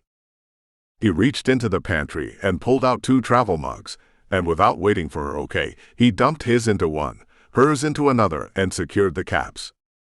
Ready? He smiled and tried to act nonchalant, though his concern for the girls was making his fury rise. Things can go off. Those were her precise words, and since he knew the power of elementals, and he knew they could be lethal to shifters, which would mean that Tessa and Trista would be in danger. He gripped the mug with enough pressure to make the metal protest beneath his fingers. She looked confused and probably understandably so, but said, "Sure," and grabbed her jacket from near the door. The air wasn't chilled, and he didn't plan to keep her out when the night's cool temperatures hit. "Don't think you'll need your jacket." She gave him a patient smile. "My elemental is ice." "I remember." But he was still confused. "I get cold easily." That explained it. But now he had a question. So Eden's is fire, and does that mean the same for her? Yes, Pyria, her elemental, gets warm easily. He laughed. That must have been hell, growing up in the same household. What with one of you being warm, the other one cold. Who got final say with the thermostat? I carry a jacket. Seems easier that way. Clarify, elementals have names. And hers is called Pyria. That's her name? And yours, does yours have a name? Her lips curved into a smile. Avala is my elemental's name. He found himself staring at those lips. For the last week he'd behaved. In fact, he'd have to admit that he and his bear had both behaved. He'd kept his distance from Camden, made sure he was never alone around her. Until now. Yeah, he reminded his conscience, but he didn't orchestrate being alone with her. He wasn't responsible for her coming to the kitchen. His bear reminded him that it wasn't something he should have avoided anyway. Yeah, his bear kept insisting that Camden was the one for them. That her panther was his fated mate. But Tyler wanted to be sure. It wasn't enough that the bear felt it. It wasn't enough that Tyler himself was attracted to her. Okay, greatly attracted to her. He had to be sure that not having her in his life meant it wasn't worth living. He pushed those thoughts aside, hoping that her panther wasn't intuitive enough to pick up his emotions, and not just the increased heart rate he had when she was around. She leaned over to pick up a fallen twig, then sat on a log and traced patterns in the dirt. So, have you seen Avala? Has Eden seen Pyria? Glancing up at him, she shook her head. No one can see their elemental, unless they go to their elemental's world. What the what? You lost me, he confessed. Our elementals live within us, we are hosts to them. He interrupted her, before he lost his train of thought. Willing or unwilling? She laughed and went back to tracing. He frowned. Was that an answer? Unknowing. He did a double take. That wasn't Camden's voice, but she was looking up at him. She blinked, slowly, almost lazily, and when her eyes opened, a deep blue color suffused their depths. He stared at her. Even her expression changed. Then it hit him. You're not Camden. Camden nodded, and that same voice that had just spoken said true. His bear roared in Tyler's brain. Tyler tried to calm his inner beast while he processed this change. "You're..." He struggled. What was that name? Then he remembered. "You're Avala." "I am." Holy hell.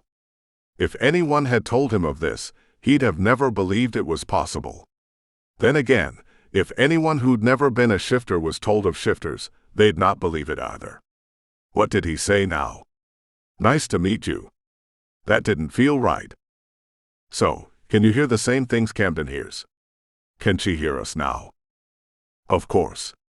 I don't lock her in a padded room when I take over. What did you mean by unknowing?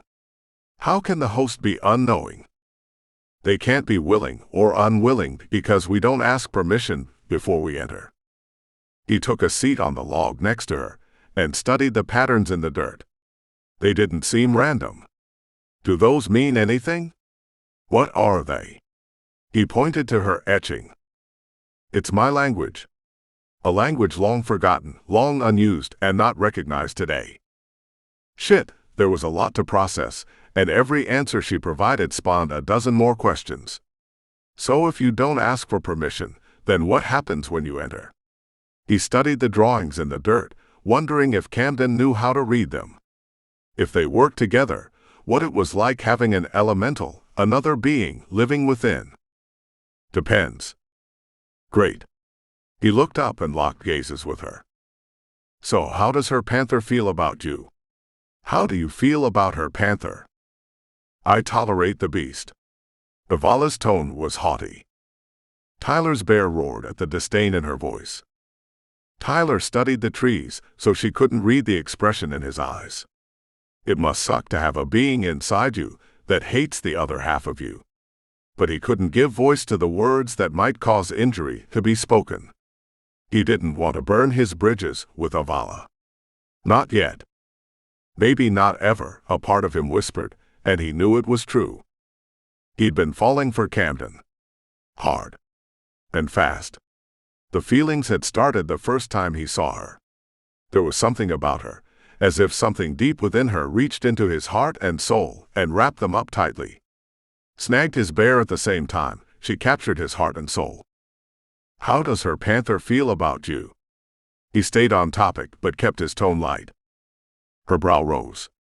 I don't care what an animal feels about me. You know that our shifter halves are a part of us, don't you? You can't have one without the other. Camden cocked her head, as if considering his statement. Her eyes flickered, amber gold blue and dark brown merging, ebbing and flowing. Was she considering his comment? Or was she having a conversation deep within? I realize if the shifter part dies, the human dies. His brows knit together. It's more than that. If the human side of us is dying, the shifter half can save us. Yes, I'm aware of hibernation healing. How can you sound so cold and detached from a part of you? She rose to her feet, began to pace the small area, creating a circle of a path in front of the log. Finally, she paused before him. I'm not cold.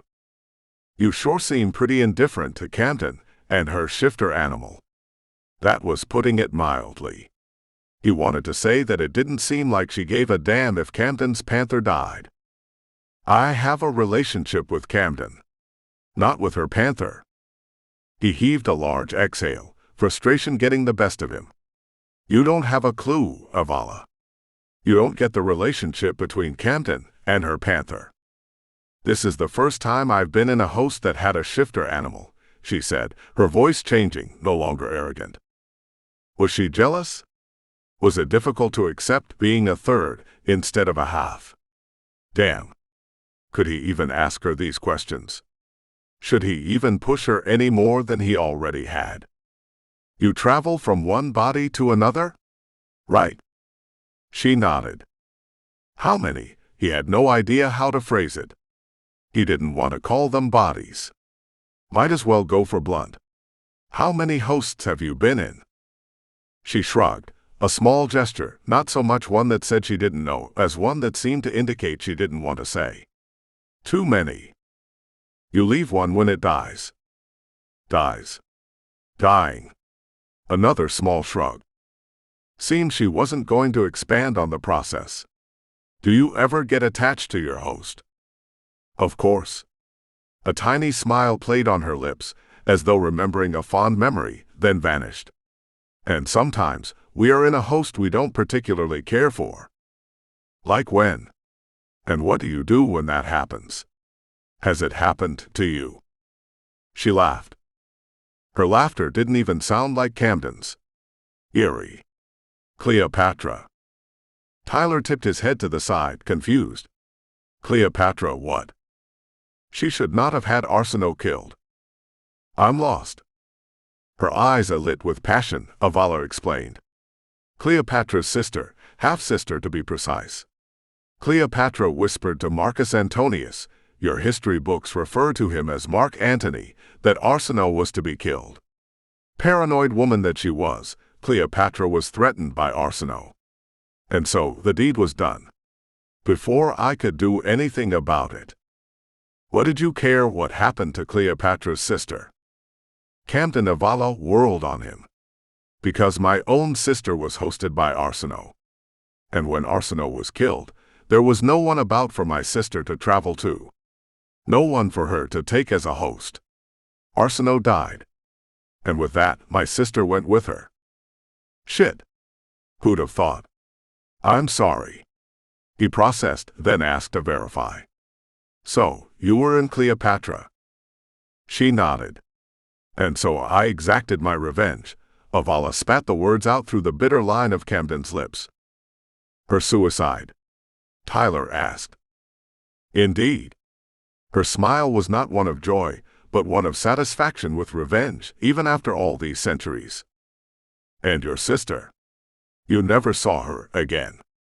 Never. He knew a little about history. He knew that Cleopatra had committed suicide. Something about a snake and ass biting her. The idea that elementals could push their hosts to kill themselves, that bothered him. Could the elementals hurt TNT? Could they hurt Camden? He was beginning to hate elementals, and was fighting hard to keep his pulse from giving him away. At the same time, it was easy to see things from Avala's perspective. Cleopatra didn't just kill her sister. She killed Avala's sister at the same time. He'd come unglued if that shit happened to him and Sean. He studied the woman before him, and the woman within the woman before him. Avala was keeping her emotions veiled now, but deep within Tyler could see Camden. See her soul. And for some reason he couldn't explain, he found himself missing Camden fiercely. His bear snarled his agreement. Mind if I talk to Camden again? Of course, Avala said. Seconds later, Camden was at the forefront. It was clear to see that it was Camden, and only Camden, from the flickering hues in her eyes. Unbelievable, Camden whispered. Ty frowned. What's that? She has never, and I do mean never ever, spoken to anyone else. She barely discusses anything with me. Camden shook her head, a quizzical, confused expression settling on her face. She just doesn't do that. Tyler didn't know what to say to that. Camden continued, I didn't even know about that, her sister Cleopatra, any of it. Do you two talk? Rarely. And it's usually me giving information, not her. How long has she been with you? In your body? Since birth, as far as I know. Or at least, as long as I can remember. I don't know of a time when Avala wasn't a part of me. From the near distance came the sound of their names being called. Eden was heading their way, a twin attached to each of her hands. Even from where she stood, it was clear that the twins had been crying. Chapter 12. As they came close, both little girls ran toward Tyler's waiting arms. He leaned down and gave them a hug. They were worried about you, Eden said with a slight grimace. Camden knew what that meant, and she agreed. The little ones had an almost unhealthy connection to Tyler. Tyler, Trista, and Tessa started walking toward the house, though. He turned and looked at Camden over his shoulder. I'd like to finish that discussion sometime. She nodded. What discussion? Eden asked, a slight frown playing on her brow. Just about elementals. Camden couldn't have said why she didn't tell Eden more. She was still processing the information she'd heard Avala reveal to Tyler. Many questions swooped down on her. So many questions that it felt like a flock of blackbirds dive-bombing her mind. At the top of the list of inquiries was to ask Avala why she chose Tyler to be the one she shared her history with. I mean, hell, she hasn't even told me anything about Cleopatra, and here I've been with her all my life. Eden's frown had deepened. It was clear she could read her twin well enough to know that Camden wasn't sharing everything with her. For a brief second Cam felt guilty, then she thought of Eden and her fear of bears and how Eden had never discussed that with her. Perhaps it wasn't bad that they kept things to themselves where their elementals were concerned. Or perhaps their elementals were driving a wedge between them. Cam studied Eden's expression, trying to decipher if they had a problem that they couldn't overcome. Perhaps after Camden had a visit with Avala, she could tell Eden about Avala's history. Maybe Avala wouldn't mind. For whatever reason, call it a sense of loyalty, Camden didn't feel comfortable divulging Avala's history without her permission. Eden took a few steps toward the direction Tyler and the twins had gone, then looked back at Camden. Coming? Cam shook her head. I'll be along later. She needed to do some thinking. Some soul-searching. And if possible, have a heart-to-heart with Avala. And at the very least, she needed to have a visit with her panther. Deep within Camden, her panther growled softly. Camden could relate to that. She felt the same way. This was all too much, they needed some bonding time. The three of them. She felt as if a fracture had occurred between her elemental, her panther and herself. Eden nodded, her own elemental and her panther swirling in the depths of her eyes. I'll see you back at the cabin then. Yes, Camden said, turning toward the forest and heading into the thickness of trees. She could feel her panther pressing for a shift into their animal, and Camden fully intended to give her panther her approval for their shift. In her panther form, she'd be able to surrender her body and fully focus on her elemental. Maybe they could talk about Cleopatra and Avala's sister, and how she had managed to get Cleopatra to kill herself. Could Avala do the same thing to her, Camden wondered. Can she make me kill myself, even if it's not something I want? A shudder ran through her body, a sign her panther was readying to emerge. The sound of sinew stretching, muscles relocating and bones widening heralded her morph into her panther. The skin on her arms began to transform from a café au lait hue as she sprouted ebony fur. Camden dropped to all fours, watching her hands flatten, widen, transforming into her panther's wide paws.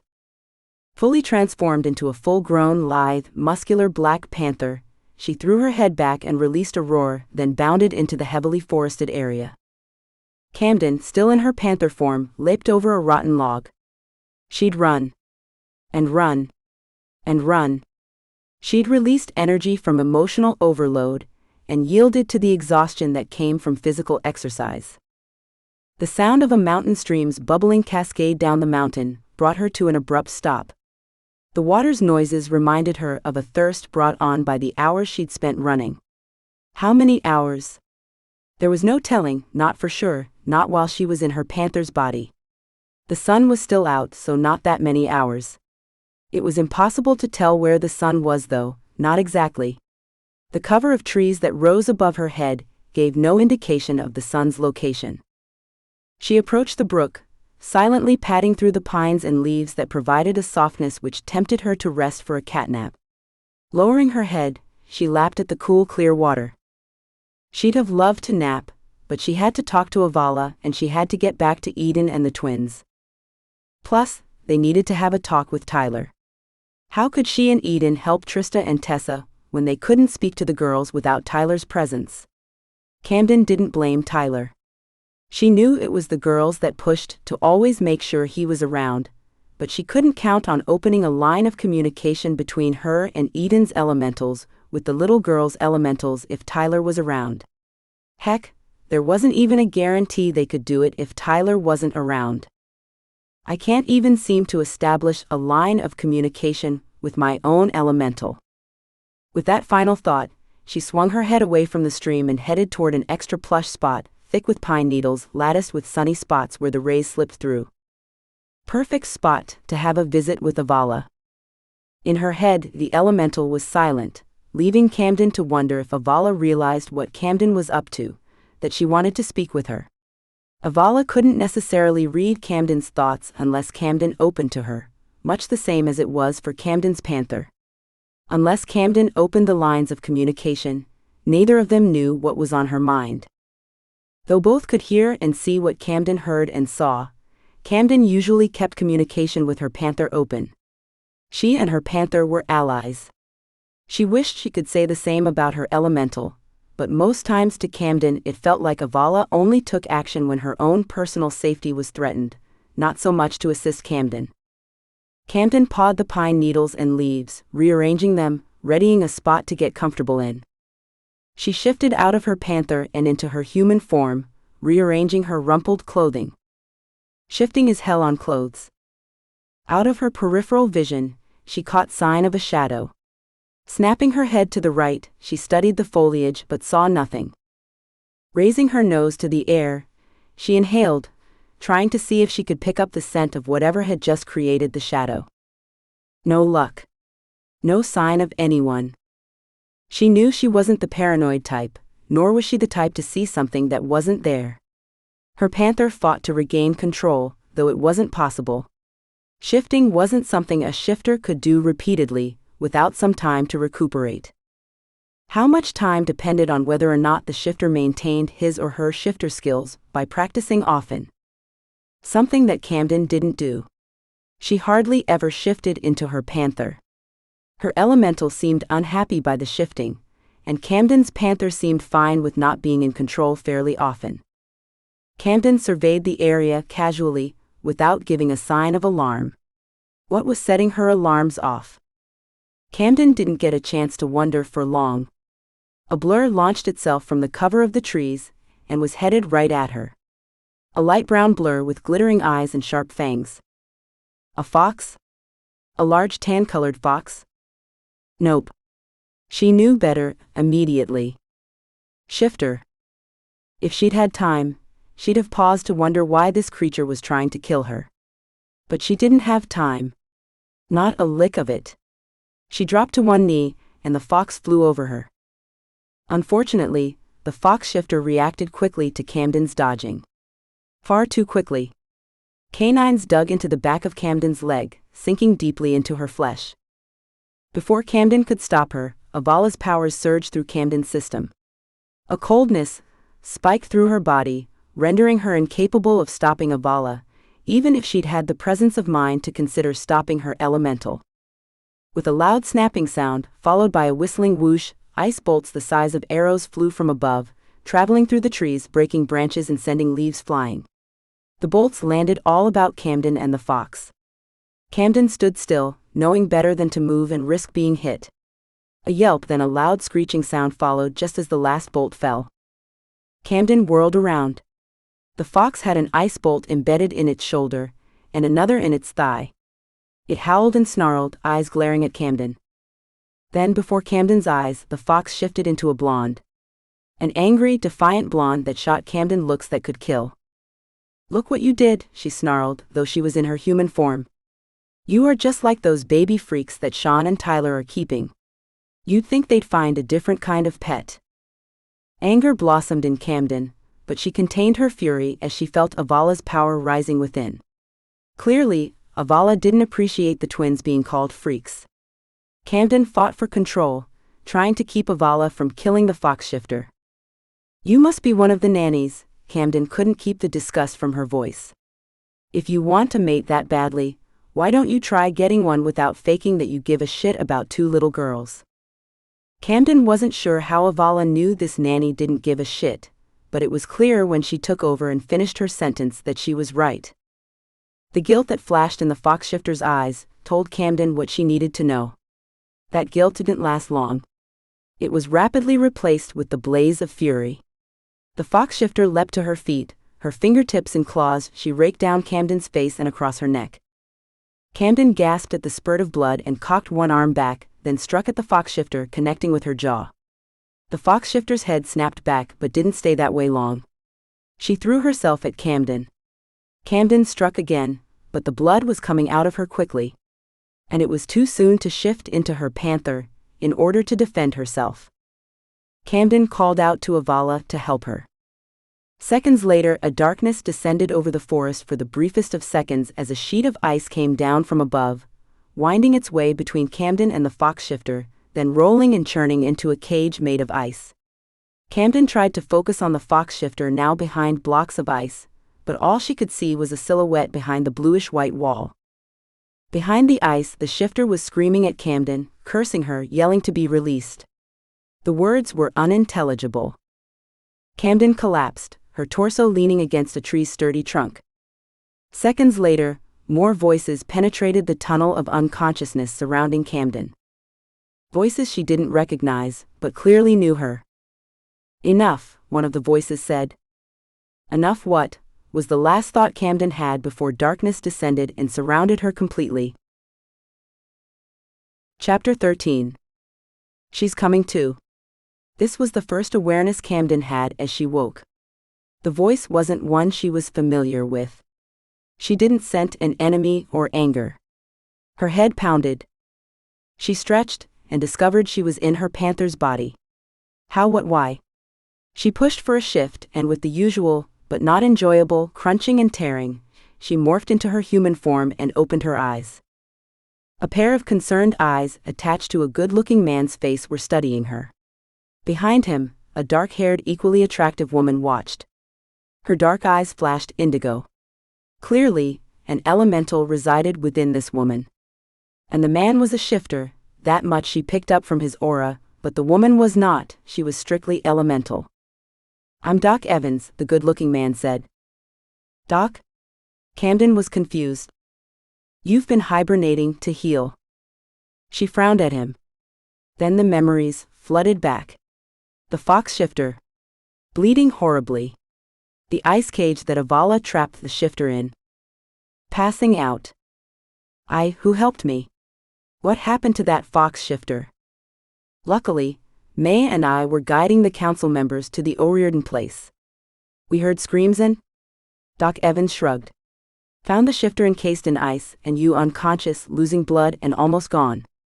With help from May's elemental, we were able to get you to shift so you could heal in hibernation. The fox is in custody. Hibernation healing. Camden had never had to use it. She'd heard of it. When a shifter was wounded bad enough, they could hibernate and heal in order to survive. She'd seen it work on the burnt twin earlier. She touched her throat and felt the slight rise of the scar that had not faded yet. The fox shifter had definitely done some damage. Then it hit her, what Doc Evans said. May? The May? The May that had gone to see Circe. She studied the woman. You're May.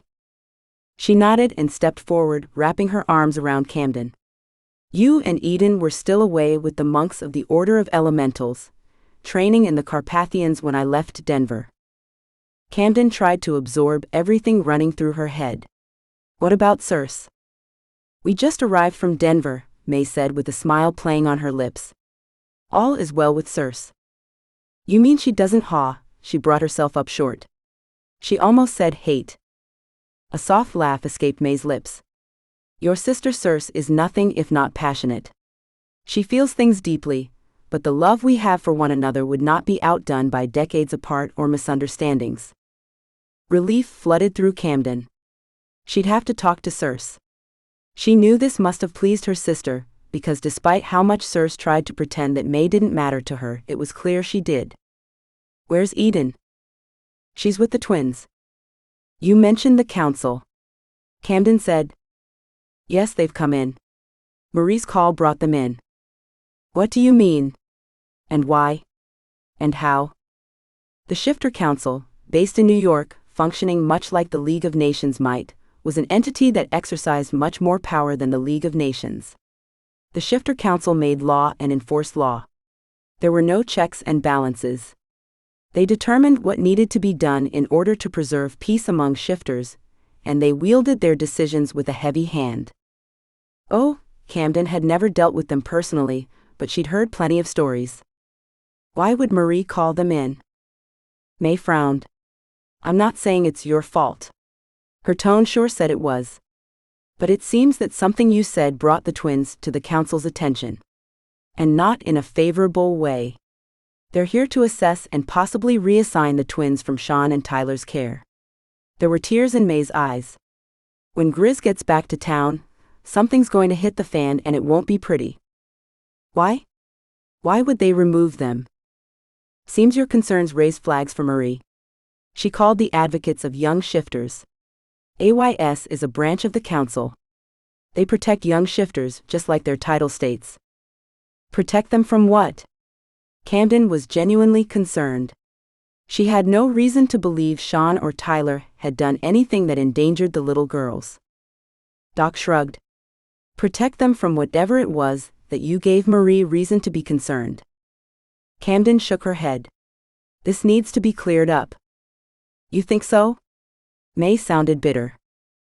The group is meeting at Grant's place. Eden and Tyler are there. Sean's still out on assignment. I have to straighten this out. How can they be having a meeting without my testimony? They've been collecting facts and interviewing everyone while they waited for you to return from your hibernation. Camden sprang out of bed. Then I'm ready to set the record straight. She could only imagine how frustrated Tyler must be right now. What kinds of things can the council do? Take custody of the girls. What? Camden slammed her hand over her mouth. She hadn't meant to screech. What? They can just do that? Doc nodded. They are the Shifter Council. Their laws are supreme in the land. The only recourse to changing status or decisions is to take matters to the Shifter Supreme Court. The court rarely decides against the council, though. Camden caught a glimpse of herself in the mirror. Her clothes were crumpled from the shifting. I need to get into some other clothing. She ran a hand over her bedhead. And do something with this mess. Camden caught May's hands, forced her to look her in the eye. We're on the same side. I promise. May was silent, her expression dubious. I promise, Camden reiterated. I don't want to see the girls yanked from Tyler or Sean. I can see how deeply they care for each other. Though, she couldn't understand the placement to begin with. Didn't they usually place kids with couples, instead of bachelor males who were clearly single and probably focused on other things? She let out a sigh. Though this placement was a mystery to her, she knew Tyler and Sean were the right ones to take care of the girls. And now she had a mess to fix, that evidently she created. And I didn't even mean to. Chapter 14. Camden wished the tension she could feel radiating from Doc and May toward her wasn't real. But it was. And it was so tangible that it made her soul ache. They really believed she'd do something so underhanded as to have Marie call in the council. That stung. She rode in silence behind them in Doc's massive black SUV, studying the scenery around her.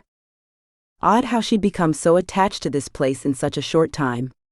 She clasped her hands tightly to keep them from shaking. She wondered if the emotions she was feeling would show on her face when she walked in the door. Would Tyler notice? Did he hate her? Doc Evans pulled his vehicle into a driveway, then drove about a mile. The driveway was surrounded with evergreen trees planted as if to be centuries. With each passing moment, Camden became more nervous. She wished Circe was here to help her relax, to help her get this straight. Circe. Did Circe know about this? She had to. Was she disappointed with Camden? Was Camden letting Circe down? What about Eden? Camden felt like she was in the middle of a dream, actually more like a nightmare. And she wanted to wake up. Then she remembered the little girls. Trista and Tessa, what about them? Were they going to be placed with strangers? What if the people they were placed with weren't elementals? What if they didn't understand the little girls' needs? Then what? Doc Evans pulled the SUV into a spot between two black sedans with dark-tinted windows. They were parked in front of a huge stone home that somehow managed to look like a fortress. The front door opened, and a man as large as Tyler and Doc stepped out. His face was serious. Oh crap. Here we go. Was this guy with the council? Camden exited the SUV and kept her eyes focused on a spot just to the left of the man's head so she wouldn't have to look him in the eye. Camden Brazos, this is Grant Waters. Doc indicated the man before him with a wave. Nice to meet you, Grant Waters said. He stuck his hand out, but his tone was not exactly enthusiastic. And you? Camden shook his hand. They're waiting inside, Grant said. The only thing left is for them to hear Camden's piece. Grant glanced at Doc. But I think they've made up their minds. May made a small gasp before she covered her mouth with her fingertips. Don't tell me. Grant shook his head. Without every bit of information. He looked at Camden, then turned back to May. Without all the facts, they're not gonna rule in Tyler and Sean's favor. That means they're ruling against the little girls, May said. Looks that way. Grant's face was grim. Can't you do something? May put her hand on Grant's shoulder. Her elemental was flashing in her eyes. I'm in charge of Bear Canyon Valley. I can't control the Shifter Council. I can't control laws. As if Camden didn't already feel bad enough, now she felt worse. We might as well get inside, Doc said. Grant nodded. Camden followed them in, holding her back straight, battling to keep from showing the defeat she felt. Grant's home was decorated with antique wood furniture in earthy tones. It didn't flaunt his wealth, but it did assert his stature within the community. They walked into the foyer and down a short hallway, until they reached a set of thick wooden double doors. Grant pushed them open. The first thing Camden saw was Tyler's face. The accusation in his eyes burned clear to her soul. No doubt he blamed her. She couldn't lock gazes with him, so she looked away, studying the others at the table. Mac was there, and 4 other women. So were 4 other men. All eyes were focused on her, making her want to sink into the gleaming wood floors. They sat around a large table, almost resembling a board of directors at a Fortune 500 company. Somber faces awaited her. Camden nodded a greeting. Camden Brazos, Grant said. The individuals at the table all nodded, except Tyler. Thank you for coming, one woman said, rising to her feet. Camden noticed there was something odd or perhaps a little off about the woman, the way she stood. The woman smiled slightly and said, I'm Lakin Araya.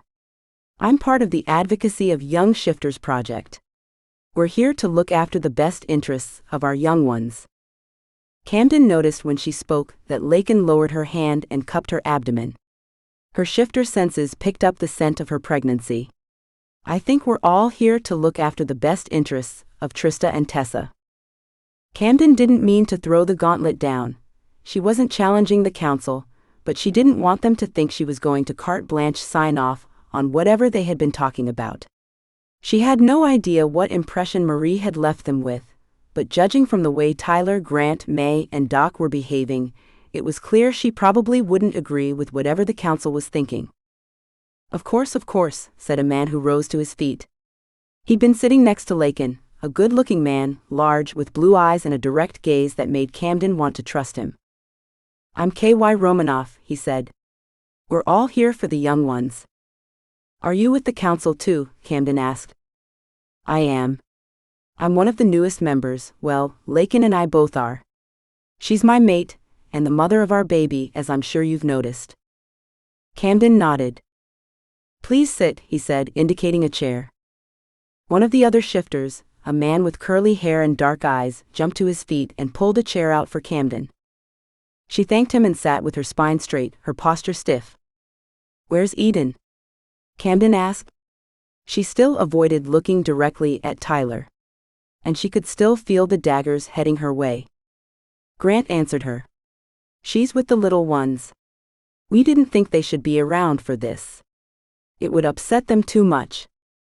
Camden could only imagine the chaos the two little girls would create if they knew what was happening. She knew they would wreak havoc as soon as they found out the council was trying to take them away from Tyler and Sean. Chapter 15. Question after question was thrown at Camden. 2 hours later, she was exhausted. The mood had never improved, at least, not the one emanating from Tyler. The council was clearly objective, but it was obvious they had a job, a duty, and would not be swayed by friendships. Camden could tell that KY and May were friends, but there was no doubt that the council would be impartial. "We will be discussing this amongst us if you will give us some time," one of the other council members said, and Camden couldn't have said what her name was. The only names she'd actually managed to retain were Lakin's and Kai's. Camden, Tyler, May, and Grant all moved out of the room, single file. Camden led the way, so that she wouldn't have to look at Tyler. Once they'd stepped into the hallway, Grant closed the door behind them. "How about something to drink?" Grant asked. "More like tequila," Camden thought. "A whole bottle of it would be great." "A cup of coffee sounds good," she said softly. "Yes, it does," May agreed, putting her hand on Camden's shoulder. The act of kindness made tears burn the bridge of Camden's nose.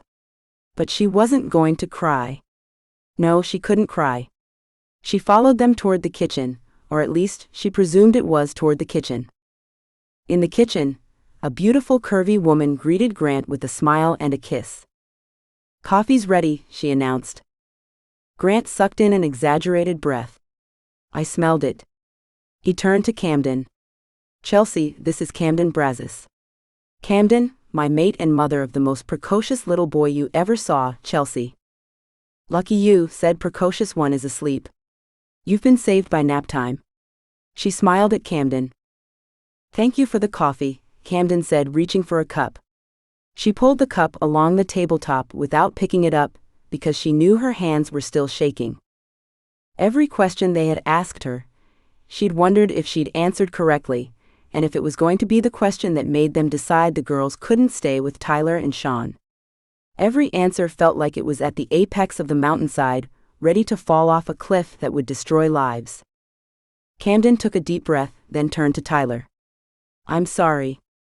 Tyler didn't say a word.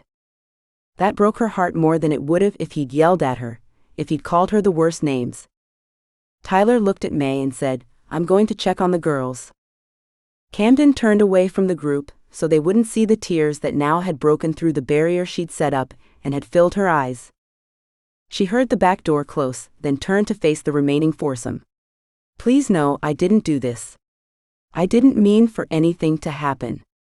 I didn't tell Marie to call the council or the advocates of young shifters.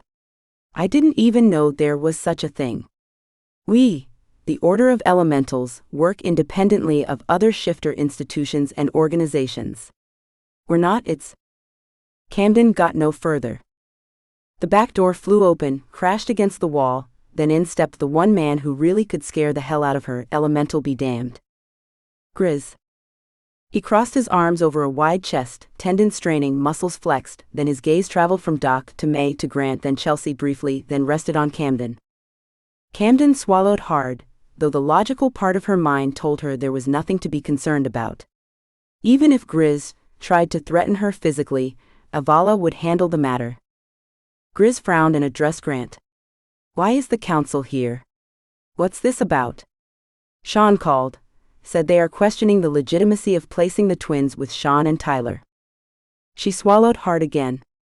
And by hard, that meant a cinder block felt like it was stuck in her throat. Grant did a half shrug. Chelsea stepped in and reached out with a cup of coffee. Grizz studied the mug and its steamy contents, as if it were unfamiliar to him, then looked up at Chelsea as though finally registering what she'd given him. "Thank you." He wrapped his fingers around the mug. Camden worried the white-knuckled grip he had on the ceramic or porcelain would make it shatter beneath his touch. Grizz shook his head. "Sean didn't tell me much. Can you update me as to what is going on exactly?" Camden cleared her throat, and his laser-focused gaze turned her way. "I think I'm to blame for..." "What in the world?" Grizz started. May put a hand on his shoulder. At least hear her out. Grizz nodded curtly. I apologize. Camden noted his apology sounded more like a bark than an expression of regret. I didn't mean to, it wasn't deliberate. She paused to regain control over her emotions. Maybe her pause was too long because again, Grizz spoke. Where are the girls now? Where's Tyler? The scar that practically halved his face was white as though with strain. Probably was strain, Camden noted. And it's all my fault. Eden's watching the girls. During the proceedings, I mean. And now the council is taking a few moments, May interjected. Moments to decide what happens with the twins, Grant explained, blowing on the cup Chelsea handed him, kissing her on the tip of her nose and mouthing a thank you. Grizz's eyes narrowed, the flare of amber from his bear shifter spreading within, clearly agitated. Decide? May's expression was somber as she nodded. What to do with them? The hell you say? And with that, Grizz firmly placed the mug on the counter and stormed through the kitchen door to the hallway that led to the room the council was in. Oh shit, Camden thought. Grizz's footsteps were not light on the solid wood floors. May, Doc, and Grant followed him. Chelsea headed toward the staircase. Camden wished she could follow Chelsea, but knew she had to head straight toward the drama that she'd been instrumental, albeit inadvertently, in putting into effect. She steeled herself and trailed the others, following Grizz. Grizz didn't knock. Shocker, she thought. As though she expected the big, burly, take-charge kind of man that he was to knock. Grizz stepped into the room. Grant, Doc, and May followed. Taking one deep breath, Camden walked in, standing behind the four. The first thing she saw was the look on Kai's face. He jumped to his feet and stood at attention. Was he former military? The next thing she noticed was that Lakin's face paled. Two more of the male shifters on the council snapped to their feet, stood at attention. One of their hands twitched and flew up toward a salute, then dropped down instantly, as though realizing he wasn't in the military anymore. Grizz stood ramrod straight or stiff, she never knew which way to think of that phrase. He said nothing, his gaze traveling from one of the council members to the next until he'd given each of them the once-over. Camden knew only too well what that felt like. Finally Grizz spoke, and Camden didn't need to see his face to note he was gritting his teeth and clenching his jaw as he spoke. Can someone explain to me what the hell is going on here? Lakin pushed her hair back, her color returning. We've just made a decision. She took a deep breath. Unanimously. The way she said that made Camden think that maybe this wasn't as unanimous as they thought. Chapter 16. Tyler took long, frustrated strides away from Grant's home to the cabin where Eden was watching the twins. His heart was heavy with sorrow, while at the same time his mind was rife with fury. How the hell did this happen? He and Sean were supposed to have Trista and Tessa, to raise them, to take care of them. Damned elementals. He loved those two little girls, but he was having a hard time liking their elementals. This is bullshit. He'd served the shifter nation, done right by them, signed up for duty in the military. And now this? He was home, minding his own business, and he was trying to provide a home for two little girls. He inwardly cursed at their elementals again. If it weren't for them, he'd never have been dealing with this shit in the first place. And I'd never have met Camden Brazos. Maybe that wouldn't have been such a bad thing after all, if he'd never met Camden. His bear growled at him in disagreement. And Tyler knew the bear was right. He didn't feel that way, anyhow. Since meeting Camden, the sun seemed brighter and warmer.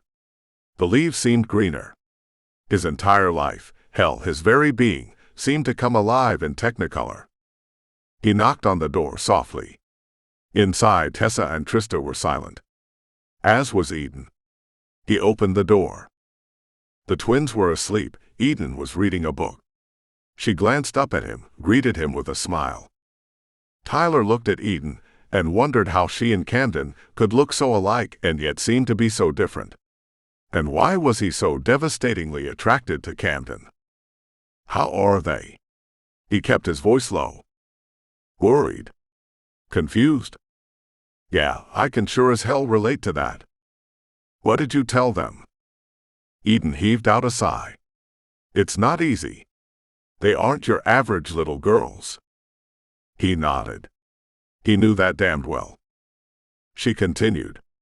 Being shifters is one thing. But being a host to another being, one that is millennia old. Another sigh. You can tell a child whatever you want and hope they buy it, but when they have an elemental within who can see past the sugarcoating. She shook her head.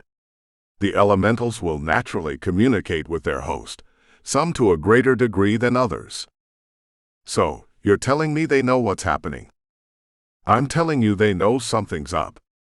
I didn't tell them about the... Eden glanced at the sleeping duo. I didn't tell them about the visitors we have. Visitors, my ass. The Shifter Council isn't here by invitation. But he wasn't about to say that out loud. He wasn't sure if the elementals were awake and listening. Damn it, he wished he understood this elemental shit better. He tried to think of how to phrase it, took a seat in the worn leather loveseat across from the sofa that the twins and Eden were in. The twins were holding each other, their heads in Eden's lap, their faces angelic, virtual cherubs to a stranger that might be watching them. But Tyler knew better. These two little angelic beings could rain hell down on their surroundings. And yet, God help him, Tyler loved them as much as if they were his own. And to be brought into a meeting with the Shifter Council and told that he and Sean might lose custody, might lose them, forever. That stung. Hell, it more than stung. It was potentially devastating. He glanced at Eden, then back at the twins. It was potentially devastating to them, and to him and Sean. He forged on, doing his best to phrase his concerns. I don't understand elementals. I feel like I need a class on understanding them. Heck, I'd say what I need is an entire college degree on the subject. Eden's lips curved into a gentle, patient smile. Elementals are a mystery. And just as humans and shifters are individuals, so are elementals. Some elementals communicate in depth with their hosts, some don't. There are power struggles between humans and elementals. Then you add in the complexity of being a shifter, and she shook her head. It's so very complicated. Tyler's head was reeling. So, each of the twins has a different relationship with their elemental? Eden shrugged. Not sure. That's why we're here. To help with figuring out relationships between the twins and their elementals, their shifters and their elementals, and if possible, between their elementals. I never really thought of all that. Tyler rubbed the stubble on his chin. The sound of the scrubbing of his newly forming beard was the only sound in the cabin located in the middle of the woods. I didn't think you were aware of the intricacies. As I understood it, Grizz called the order. Yeah, Tyler grinned sheepishly. I thought he was calling a nanny service. That didn't go over too well with Camden. Eden smiled. She's feisty, Tyler added, then bit down on the laugh that had been bubbling up when he remembered that this whole mess was because of Camden. Eden studied his face and must have noted his expression. You have something. I mean, you? Camden. Tyler frowned. He wasn't one to discuss his feelings, not with anyone, except maybe Sean. And even then, he kept his own counsel more often than not. Tyler wasn't the feeling-sharing type, and that wasn't about to change, not even with the twin sister of the woman in question. Not to mention, I don't even know how I feel exactly. His bear protested this falsehood with a snarl. Okay, maybe Tyler did have an idea about how he felt, but he wasn't going to talk about it. Period. Not when it looked like said woman, regardless if she was hot, curvy, smart, and everything he wanted in a woman. Knock it off, he cautioned his bear against pushing those thoughts in his mind. Especially when it looked like said woman was the reason for this whole damned Shifter Council thing. He held up his hand for Eden to halt the course of her conversation. The only thing on my mind at this moment is the welfare of these two little girls. He glanced at the twins, who were beginning to stir. And nothing else takes priority over that. All right, maybe he wasn't flat out denying what Eden was talking about, but he wasn't going to think about that right now. Ty. Trista raised her head, her eyes heavy-lidded with sleep. Tessa nuzzled against Trista, then lifted her own eyes to Tyler's face, her gaze slightly unfocused. He smiled at them. Hey, sleepyheads. Tessa paused, and it was clear she was thinking hard on something as her brows drew down into a serious V. A slight shaking of the light bulb in the kitchen, and a hushed rumbling sound coming from the ground outside let Tyler know that Tessa's thoughts were not exactly pleasant. He held his arms out. Come here, you. Before you create an earthquake, and maybe validate some of the Shifter Council's concerns. Trista's bottom lip started to emerge. Tyler knew exactly why. You come here too. I was talking to both of you. Her pout inverted into a smile as she tried to climb over Tessa in her eagerness to get into Tyler's embrace. What is going on? Trista asked, vying for more room on his lap, while at the same time digging sharp elbows into Tyler's ribs. What do you mean? Tyler was on a fishing expedition to find out what the twins knew, just as he knew Trista was doing the same, information gathering. She narrowed her eyes, studying his face. You sent us here to be with Eden while you do grown-up stuff. Tyler nodded. Trista cleared her throat, and there was something about the sound that told Tyler it wasn't Trista. That was her elemental. We are not naive children. That was definitely not Trista's voice, though the words came from Trista's mouth. He glanced up and noticed that Eden was watching them intently. What's your name? Tyler asked Trista's elemental. Ayala. I'm not trying to treat you like a naive child, either of you.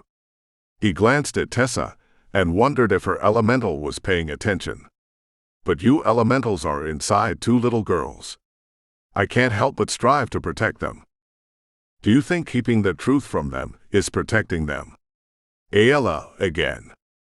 I think that giving the girls something to worry about prematurely is not wise. Trista, or was it Ayala, cocked her head. I know who is here. I know what is going on. Tyler clenched his jaw. That's all fine, but do you mind not ruining Trista's and Tessa's day by bringing it up? Trista stared at him.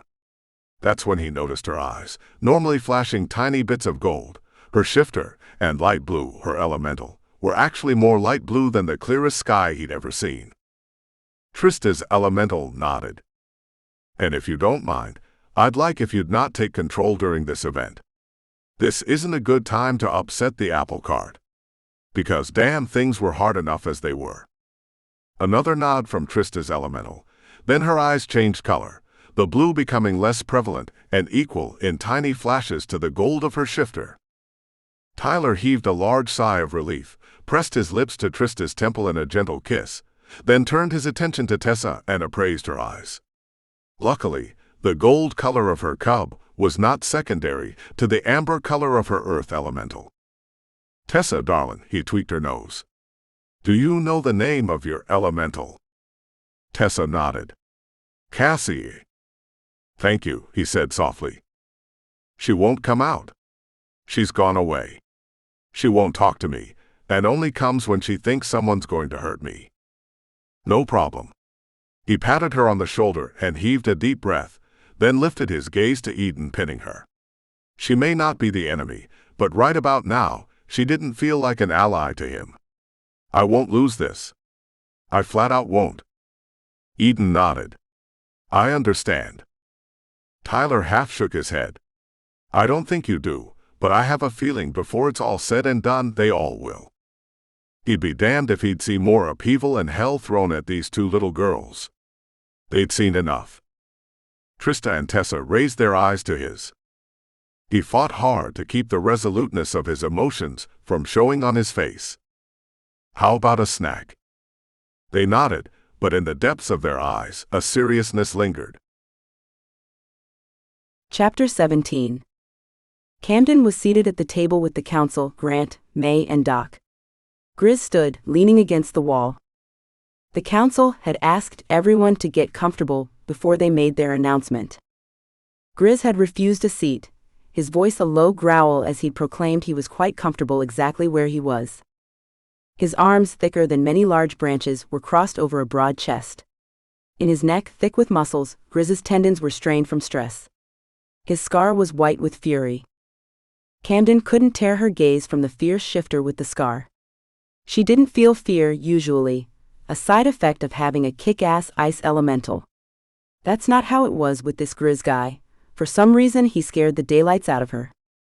Now that they were all in position, it seemed no one was taking the step forward into announcing their decision. Probably scared of that big-ass grizzly shifter, was Camden's guess. Finally, Lakin rose to her feet. Camden felt like cheering. She'd noticed when Lakin left to use the restroom earlier that she walked with a slight hitch. She'd asked May if Lakin was injured. May had been beaming with pride when she said that Lakin wasn't injured at the moment, but she'd lost a leg to a landmine working overseas. Camden had found herself admiring the panther shifter with the prosthesis. Lakin had seemed likable when Camden had first met her, but now she was downright admirable. May then continued to explain that Lakin and KY spent their lives overseas volunteering, but that her doctor had advised she come stateside now that she was fairly close to delivering, as she didn't have a shifter doctor near wherever she'd been out of the country. "You seem to know her well," Camden had remarked. May had nodded, a large smile plastered on her face. "I consider her family." At that moment, Camden wondered if she should ask May if she had sway with the council. If she could get them to back off. Camden and Eden were closer than anyone else in terms of assessing the situation, and technically they didn't even know enough about this to decide that Tyler and Sean shouldn't have the girls. Just when she'd been ready to ask May, Doc had pulled May's attention into a discussion with a council member on the other side, and Camden's request remained unvoiced. Then everyone had taken their spots. And now, here they were. The council had an answer, when by damn, not even Camden could figure out a definitive answer.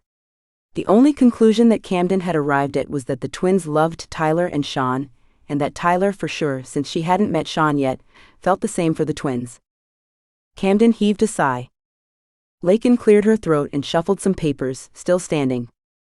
Then KY rose to his feet, standing catty-corner behind Lakin, his own arms crossed over his chest. His eyes laser-focused on Grizz. "Great. Just great. That's all we need. Testosterone to solve everything. Even worse, male grizzly testosterone." Lakin read from the papers. It seemed they were templates, with blanks that were filled in with a blue pen.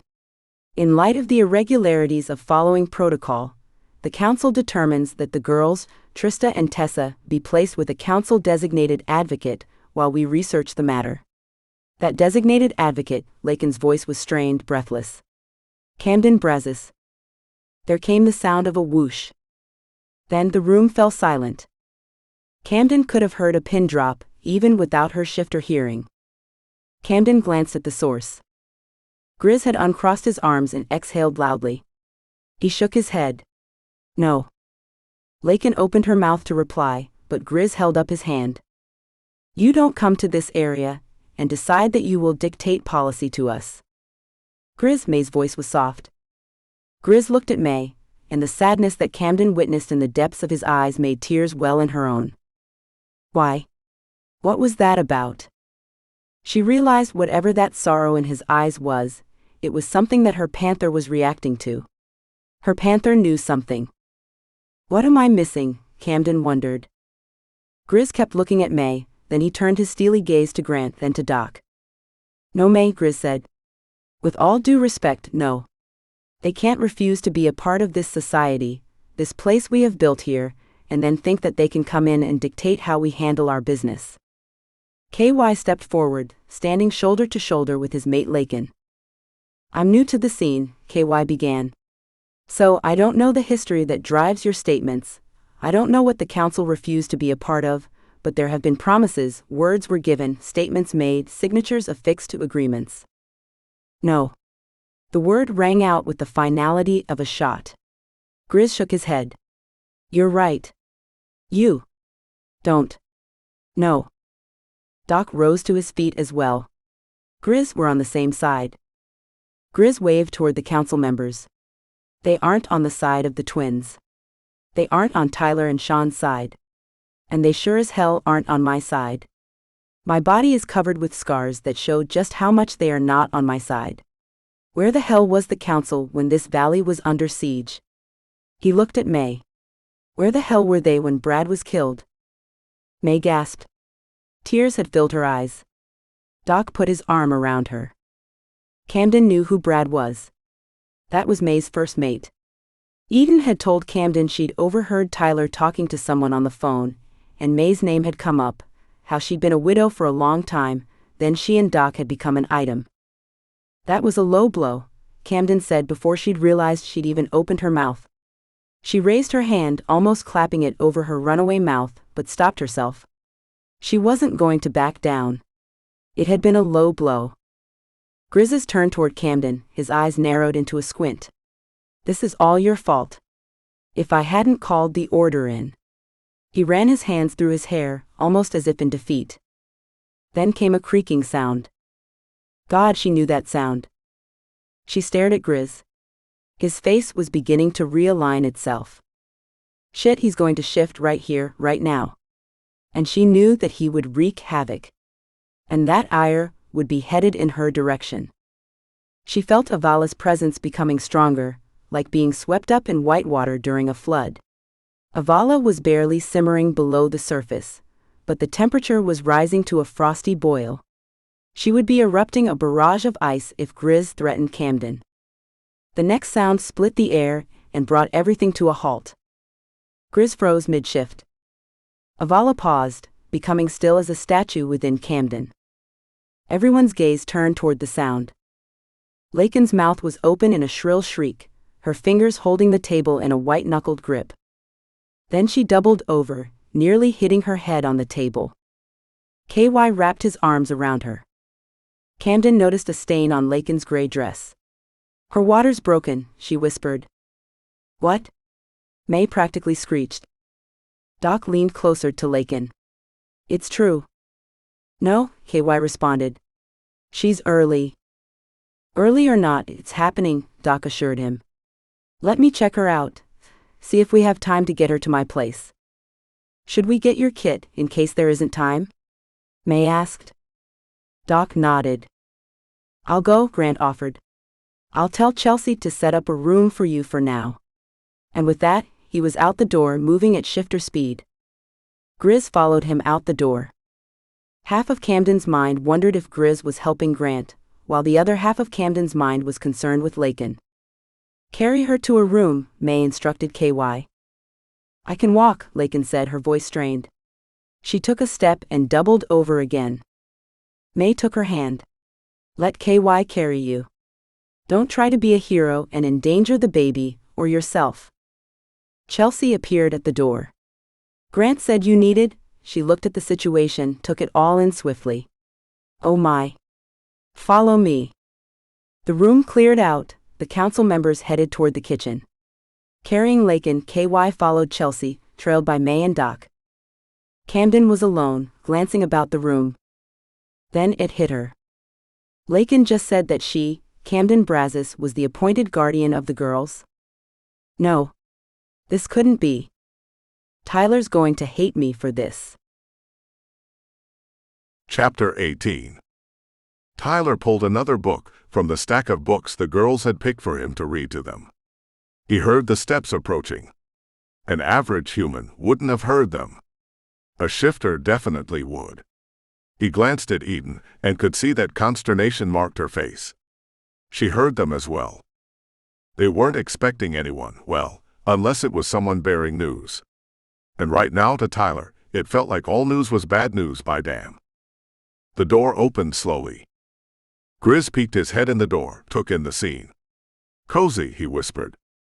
Uncle Grizz. The twins leapt to their feet to greet their favorite uncle.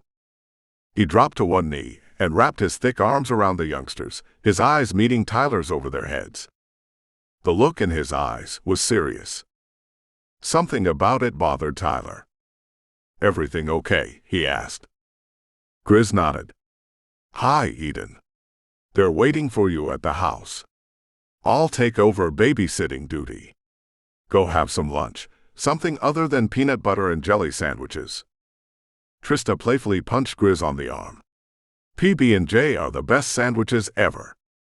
I know, but grown-ups need a break from monotony, you know. Grizz tickled her. Tessa climbed on Grizz's back, hanging onto his shirt. A sense of forlornness ripped through Tyler. How could losing the girls be at stake? And yet, reality check it was. Right now, as they were speaking, a group of strangers were deciding if he and Sean should be able to raise the girls. Are you sure? Eden worried her bottom lip. I thought I was supposed to stay until. I'm sure, Grizz assured her. Go on. I got this. She looked like she was torn, then finally yielded to the older alpha shifter. Okay. As soon as she'd slipped out the door, Grizz set the girls down next to Tyler and went to a window. He drew the curtain aside slightly and glanced through. Then a few seconds later, let's go. Where? We'll talk about it on the way, he said, then turned to the girls. Hey, how about a picnic? Do you have a basket? Trista asked. And food? Tessa added. I've already got it there waiting for us, Grizz said with a smile. Tyler frowned. Now this was some mysterious shit. We should hurry, Grizz prompted. I'll carry one, you take the other. What's the rush? Tyler asked. The news wasn't great. Grizz attempted a smile, probably for the girl's sake, but it was a grim countenance that faced Tyler. Oh shit. That could only mean one thing. Chapter 19. Camden found Chelsea and May in the library. How can I help? Chelsea and May were silent. Look, I know you blame me, but really you have got to know I never ever would have done anything like what it seems I did. I swear. I was curious, and discussing it with Marie. I never felt that the girls shouldn't be with Tyler and Sean. I simply didn't understand the connection in this placement. May's eyes were filled with tears. You have to know I didn't want this. Camden stepped closer. I'm single. I can't take care of twin girls. I'm not equipped for that. I don't even have a child-proof home. For Pete's sake, I live with my siblings in the Order's building. I didn't think this. Maybe Marie didn't understand me. Maybe, well, we did have poor reception when we spoke. Camden heaved a sigh, and then she broke into tears. Ah. Chelsea put her arms around Camden. May did the same. Please believe me, Camden beseeched them. I do, May said finally. But that doesn't change the situation. Well, I just have to fix it. Somehow. The sound of footsteps interrupted Camden's train of thought. K.Y. Romanoff walked in. Doc said to call Grant and tell him for sure he needs to bring a bunch of supplies. There's no way to get Lakin there in time. She's having the baby here. I'll do that. Chelsea let go of Camden and headed toward the door. KY looked at May. I'm going to call Uncle Mikhail and Aunt Miriam. They're in Chicago checking into some new business Uncle Mikhail wants to invest in, so it's not like they're very far at all. Good idea, May said. And maybe Mikhail can help with this situation. May, I can't ask him to intervene. He doesn't have the greatest history with the council either. That was long ago, May scoffed. I'm sure he doesn't feel the same. Ha. We're talking about Mikhail Romanoff here, KY said with a headshake. Stranger things have happened. I happen to have it on good authority that some shifters mellow with age. I have a question if you don't mind. Camden thought this was as good a time as any to ask. May and KY turned her way. What would happen to the girls if I didn't accept being their guardian, temporary or otherwise? Any idea what the council would do or say? KY nodded. They have discussed this in case. Camden waited. May seemed to be holding her breath as well. They will be taken to New York and have a home found for them. The council decided against placing the girls with anyone who could be deemed to be less than impartial to the situation. Meaning, not anyone from Bear Canyon Valley. May gasped. A knock on the library door turned their attention away from the conversation at hand. Eden walked in. Camden immediately went to her twin, hugged her, sought to gain strength from her sister's embrace. At least, she had one person in her corner in the middle of this mess. Eden. May cocked her head, then frowned. What are you doing here? Who's with the girls? Tyler and I were watching them until Grizz showed up and told me he'd take my place for a while. He said to come up here and grab lunch. I didn't see anything in the kitchen. Does anyone need help preparing something? Wait a sec, KY said. May pushed him toward the door. Go call Mikhail. I'll take care of this. Go be with Lakin. She needs you. Your new baby will need you. He nodded, then turned around. Oh, I almost forgot. Doc said to call Mac Clarity, that she could help him with the delivery. I didn't know she was a doctor. A vet, but she's assisted him in other matters before, May assured him. I'll reach out to Mac. He normally has Astra help, but she's in the city today. Okay, KY said. Camden thought he looked a little shell-shocked, but figured it was because he was soon to be a new father. As soon as he'd left the room, May took Eden's hand. What did Grizz say exactly? Eden gulped. He said he would be there. That I should come here. Gosh, I hope I didn't mess up. It's fine, May tried to assure her. Camden could tell it wasn't fine. And this was all her own fault. I'll go to the cabin to find Grizz and Tyler. I'll look after the girls with them. Distress crossed May's features. I don't know if that's... Please, Camden begged. Let me make this right. May gave Camden a sideways nod, almost a half nod. Okay. Eden began to follow Camden out of the library. I'll go with you. Camden looked at her sister. Worry still marked Eden's face. One thought, and one thought only occurred to Camden. There would be heightened drama and emotions when she got there. Who knew what would happen, and who knew if anyone would shift into a bear? A bear. She couldn't have that happening with Eden there. She'd have to take care of Eden, and not be able to concentrate on fixing the wrong. Stay and help here. Lakin's in labor, they'll need extra hands. Eden twisted her hands together, wringing them over and over. I don't know. Camden took her twin's hands, steadying them. Please? Okay. Eden still followed her to the back door, then she put a hand on Camden's shoulder. I saw them leaving the cabin, by the way. Where were they going? I don't know, but it seemed they were in a hurry. They didn't see me. I was standing behind one of the trees, wondering if I should go back when I saw them. I didn't think it was wise to give chase or follow them. Grizz is kind of scary. And a bear. Thank you. Camden hugged Eden. I'll be back soon. Eden nodded. Camden didn't tarry. She made a swift exit out the back door, and headed in the direction of the cabin. Did she know where it was? Nope. Did that concern her? Not a bit. She had her panther. She paused to yield control to her animal, allowing the feline to take over their body, transforming her from a human to a magnificent black panther in seconds, with a bit of sinew tearing and realigning, with some bones crunching and establishing a different shape. And with a bit of pain. A lot of pain. But at least it was brief.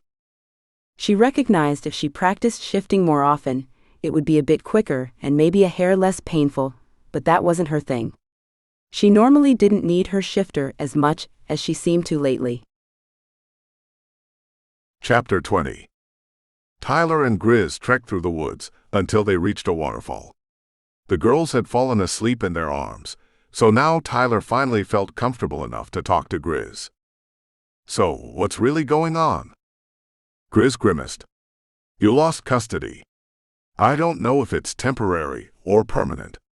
And does it matter anyway? First off, it will be heartbreaking for the girls. As well as me and Sean. Grizz continued, and secondly, it's fucking catastrophic. What if it got out that they were still alive? And where they are? Tyler felt like he had a lump the size of a railroad tie in his throat. We can't have that happening. No shit, Grizz agreed. Let's get inside. Inside. Tyler looked around the wooded area with the lagoon and the waterfall. Grizz pointed to the cascading water. Behind there. Behind there what? You'll see. Sure enough, moments later, they'd scaled a deceptive-looking set of boulders that functioned as a stairway, but sure as hell didn't look like one, and they were behind the waterfall, in a cave. What the hell is this? You thinking we can hide away in a cave?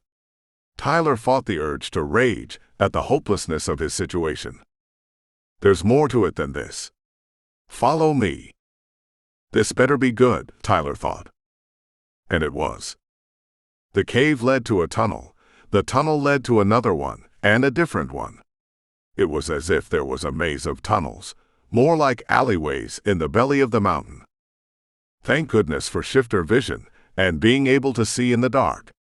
He did hope the twins slept a while longer, as this would be hard to explain to them. So, they decided that Sean and I can't have custody of them. Right. So, who's going to watch the girls? Who's going to take care of them?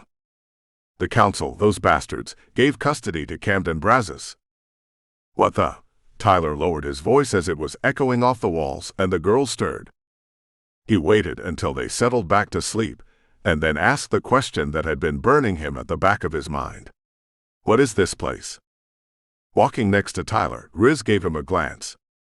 The tunnel was like a corridor, wide enough for both of them, and even a third person to walk shoulder to shoulder.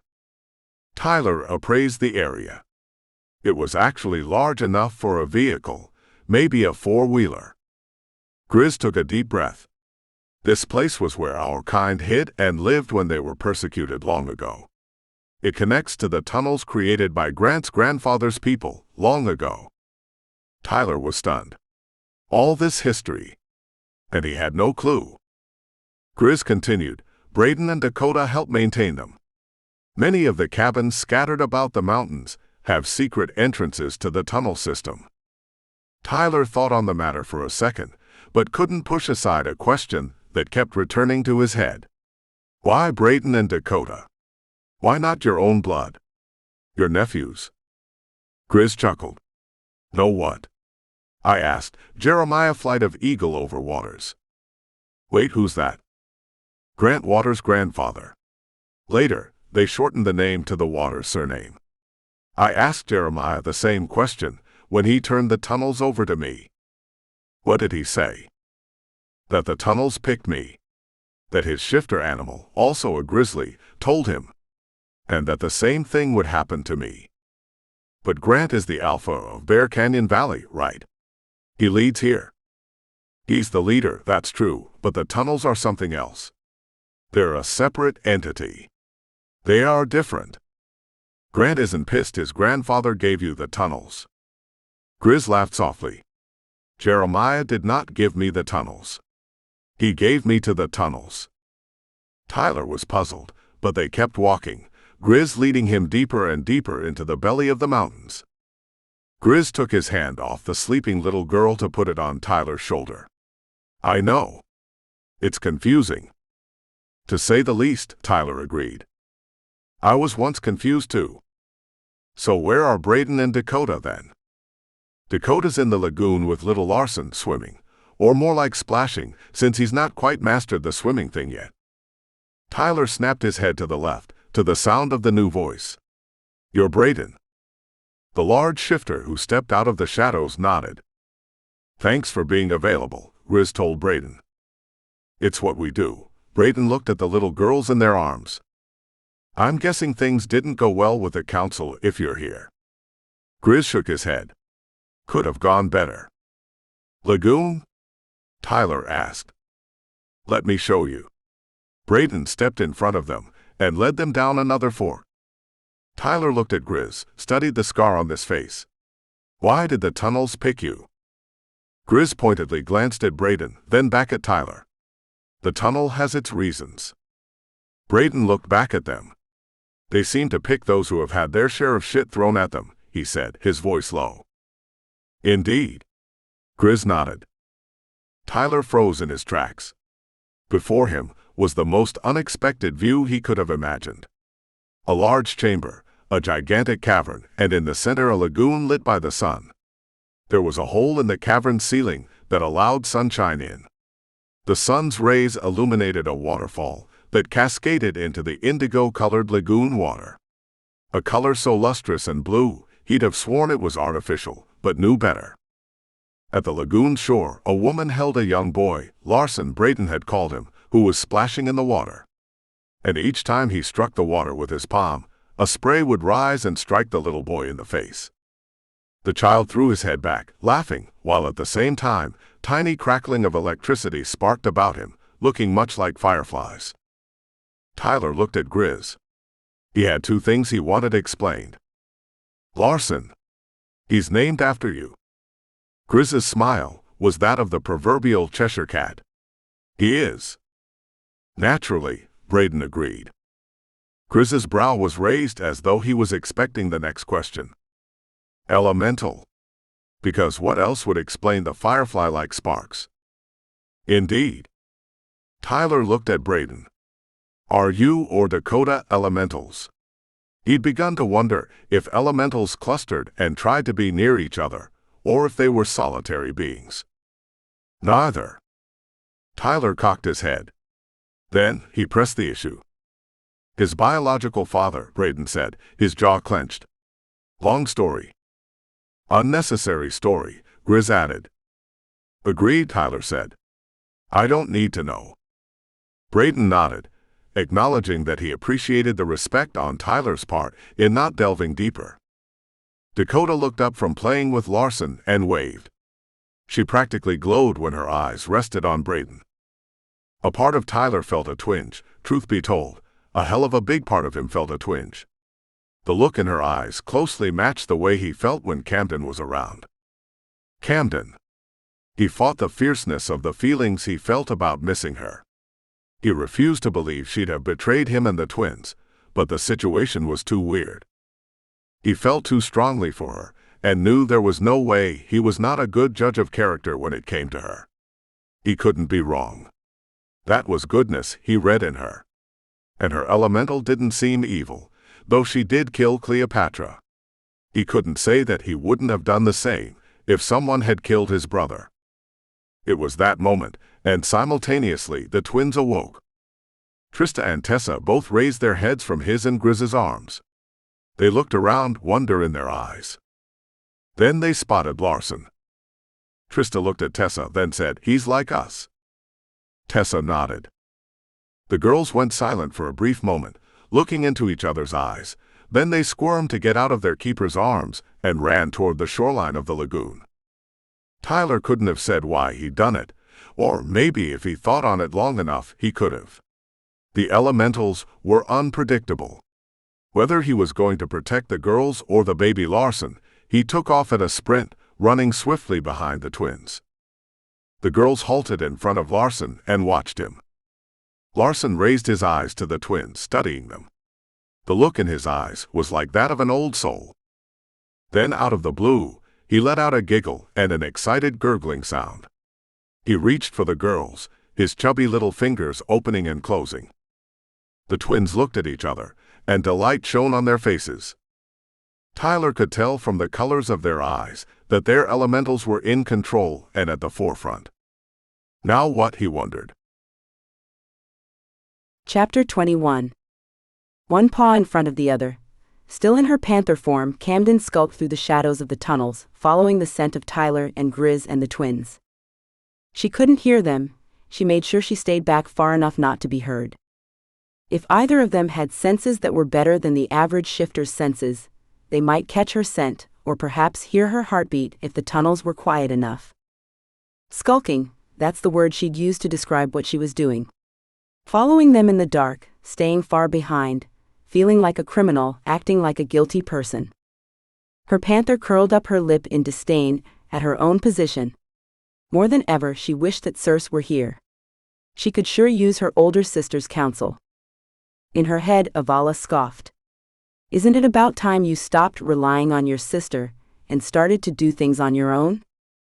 Her panther frowned but remained silent. Thankfully, Camden didn't want to see her elemental try to wrestle control from her and cast bolts made of ice crashing in the tunnels. That would surely alert Tyler and Grizz to her presence. Camden thought on Avala's words. Was she too reliant on Circe? Camden knew she was more alpha than Eden was, but she'd never stopped to think of how much she had relied on Circe's guidance in the past. Is that why you haven't opened up about your past to me? About what you did to Cleopatra? Or anyone else? Was there anyone else? She grilled Avala. Avala's laugh was derisive. You judge me? Would you have done any different for Eden? Camden didn't need any time to think of that one. No. I'd have done the same. She was sure she would have too. But I wasn't brought up to kill. I was trained to help others. She heard a tiny crack and realized that Avala had released an ice dart that landed in the soft dirt, thankfully, instead of the hard rock surface of the tunnel. Definitely not the time to pick a fight with Avala. She guarded her thoughts from her elemental. Avala wasn't interested in pushing the discussion aside, it seemed. For your information, I was not raised to kill. I was trained to be the advisor to our chieftain. I was educated. I spoke many languages. I did not plan to be taken prisoner by the barbarian tribe that held us captive. Camden didn't respond. She had no clue what Avala was talking about, but she wasn't about to stop her. She wanted to know as much as she could about the woman who shared her body with her. But Avala remained silent. Tell me more, Camden requested, please. Silence. Damn it. Damn it. Damn it. She heaved a heavy breath from her panther's chest, thanking the feline for not interfering or becoming overprotective. Go find the little ones, Avala said. Make this right. Camden frowned, in her mind, in her human body, ensconced in her panther's form. Had Avala somehow, despite the heated discussion, just become an ally? Had she just become a mentor? She continued her padding through the tunnels, slowing when she heard the sound of giggles and splashing. She peeked around a corner, curious about the sound and the light that seemed to be coming from around the bend of the tunnel. Her eyes beheld a sight that amazed her. The most beautiful lagoon she'd ever seen was spotlighted by sunshine. At the water's edge, 3 were watching the shoreline where the twins and a toddler just coming out of babyhood played. The 3 were Grizz, a man, clearly a shifter, and a woman, clearly human. Where was Tyler? She didn't have a chance to dwell on that thought long before she noticed, and was awed by the occurrence before her. She couldn't help but notice the baby was surrounded by tiny sparks of electricity that glowed and then vanished. It reminded her of the same types of sparks that Circe used to make when... She bit back a gasp that would have sounded like a huff coming from her panther. That boy had an elemental in him. A powerful one, by the looks of it. The hackles on her panther's back stood on end. Camden snapped her head to the left. And damned near had a heart attack. A huge grizzly stood right next to her, his massive jaws inches away from her neck. Before the snarl that was building up in her chest could come out, she felt the push against her brain for a sink. At the same second, she recognized the bear.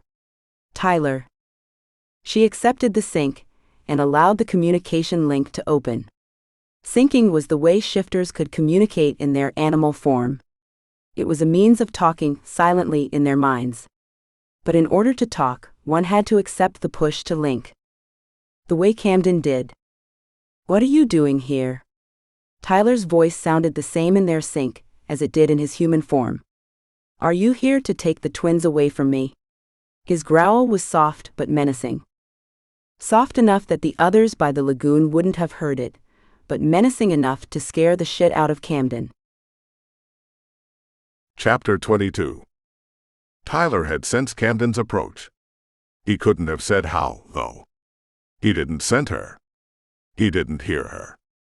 Yet, something had told him she was approaching, He'd slipped out and hidden in the crevices of another tunnel, and waited.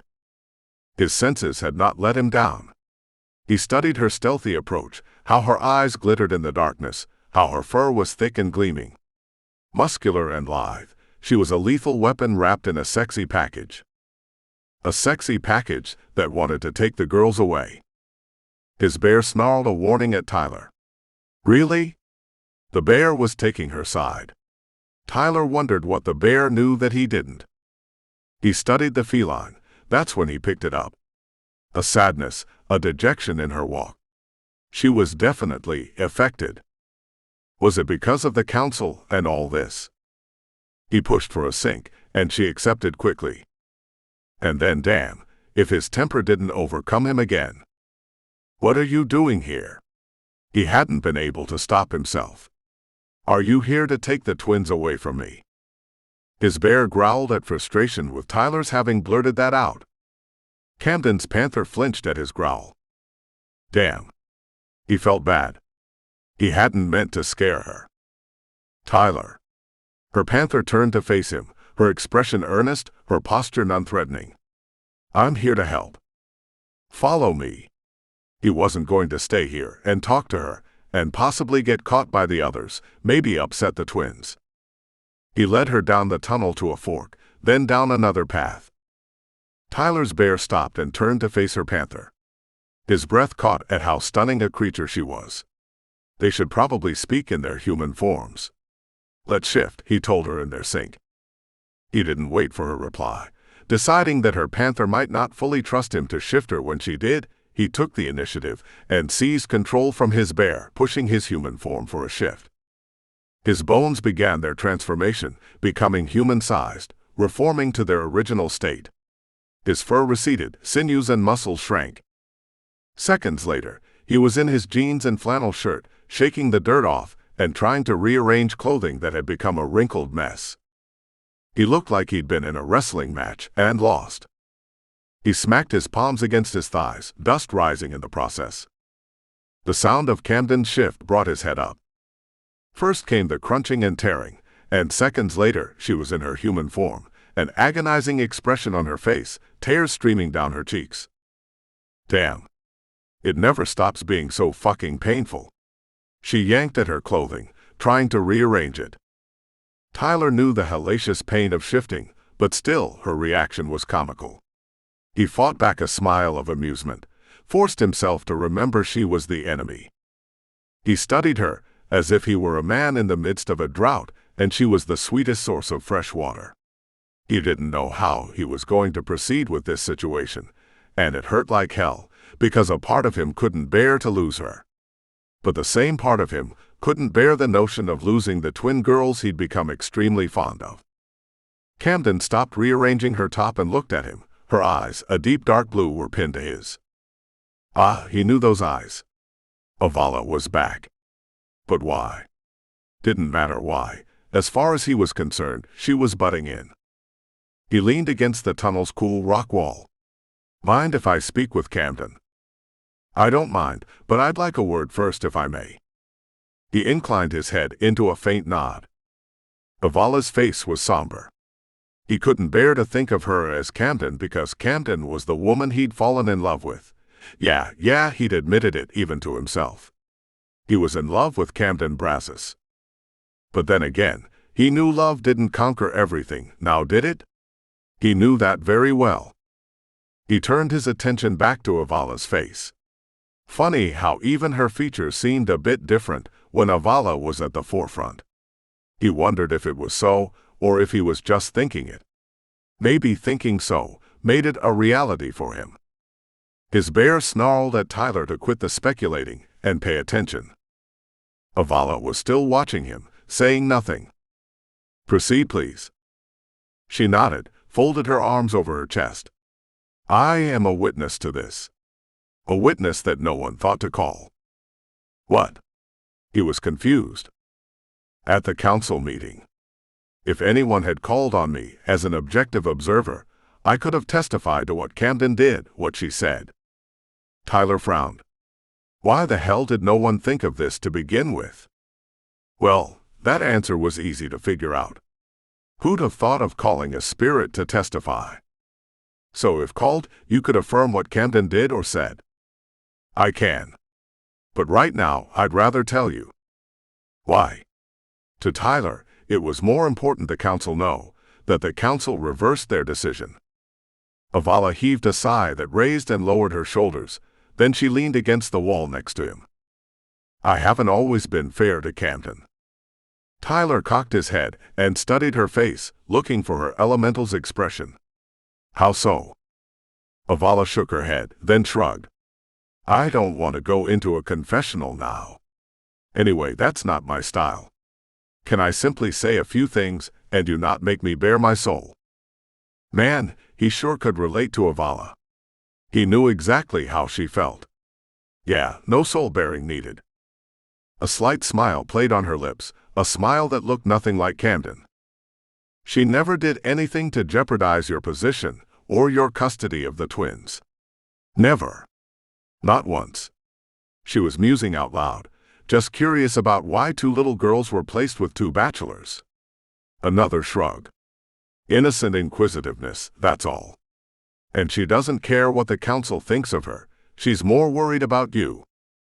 Me. Don't play stupid with me, Shifter. Avala raised a haughty brow. It's clear to see you feel the same for her. Tyler didn't say a word. He knew there was a good chance Camden could overhear their conversation. He wasn't ready to reveal his feelings for her, not with the dilemma they were in. And he sure as hell didn't want some third party revealing them. Go on, he told Avala. What else? I don't know how long my stay with her will be, so I wanted. Whoa. He raised a hand, palm out. What's that supposed to mean? I know you all travel from body to body when someone dies. Is she? He thought of how Avala had pushed Cleopatra to kill herself. Did she plan something similar for Camden? Do you plan to hurt her? She gasped. No. Never. But I think she'd be better off without me in her life. Stunned, Tyler took a moment to think. So, you're thinking about jumping to another body, without even giving her a chance to have a say. That's it.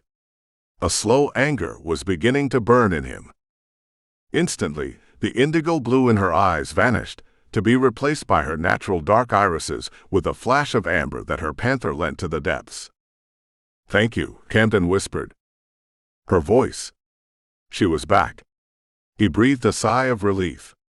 He didn't mind Avala, but not at the expense of not having Camden around. You're welcome. He knew she'd just received stunning news, and wondered how she felt about it. Do you need time alone to think? To sort things out? I think I need time to talk to Avala. Camden's shoulders slumped. If she'll talk to me, that is. She gave Tyler the once-over. I think my conversation with Avala can wait. I need to make things right with you. Avala did that. I heard her, but it didn't make things right for you. I've got to get the council to reverse their position. I wish that circumstances were such that they could understand why Grizz chose you and Sean. A wry smile touched her lips, then faded away. I wish that you could trust me enough to tell me. That's simple. Grizz's rumbling voice came from the entrance to the tunnel Tyler and Camden were in. Chapter 23. Camden flinched. Grizz's voice had startled her. A bolt of ice formed on her fingertips, and she felt it, ready to launch itself. She aimed her hand for the tunnel ceiling, and the frozen arrow flew into the rock and shattered. That was close, Grizz said, approaching. The council can't be told because they are Tyler and Sean's half-sisters. Camden did a double take. What? She chewed on her bottom lip. What's the big deal about that? Why keep it a secret? Long story, Tyler said. Grizz, would you do me the honors? Camden looked between the two grisly shifters. Were they finally going to let her in? Grizz nodded. I'll start from the beginning. Sean and Tyler's mother never told their father she was pregnant with them. She died in childbirth. Cam studied Tyler's face to see if this affected him adversely, but he didn't bat a lash. Grizz kept talking. One day, their father learned about them. They touched base, but they were grown by then and they carried their mother's name. So that was kind of the end of their story. Not really, Tyler contradicted. Grizz is leaving out the part where he pretty much took responsibility for helping us out. That was nothing, Grizz waved him off. Let me continue. Tyler laughed softly. Camden enjoyed the camaraderie between the two. The way Grizz didn't want accolades, and that Tyler gave him subtle crap about it. Go on, Tyler said with a smile. Continue. Grizz shook his head, looking much like a proud father. Their father met a new mate. An elemental. He was working in Europe, and their mother went to her family to give birth. Her family was a tight-knit community of elementals. It occurred to Camden that Circe would want to know about the community of elementals in Europe. She'd have to get some facts about this for her big sister, if she could. Grizz was still explaining. There was a huge rivalry between witches and elemental factions where they were at. I guess that's just part of being who supernatural beings are. Tyler nodded. Then one day, the girls and their mother were kidnapped. Their mother perished during the abduction. Their father managed to save the girls, left Europe to escape the elementals. Came to the States where he was killed saving the girls from another abduction attempt. Grizz crossed his arms across his chest as though saying, story over. Wow. Camden's head was reeling. Yup. Grizz nodded. Wow is right. So here's the bottom line. The twins' mother was the only child of the leading family of elementals. Now she's dead. The leading family wants the twins. The witches want the twins dead. We just want them to live. Camden shook her head. Grizz's face was nothing less than determined. I swore to protect the girls. Zach and I go way back. It's a long story. Zach? Camden asked. Grizz indicated Tyler. Tyler and Sean's father. Zach. I can't let it get out where the girls are, or that they are alive, or that Zach even had sons. The boys carry their mother's name. The girls will bear the name O'Riordan and not their father's last name, Romanoff. Romanoff. Could it be the same Romanoff, Camden wondered.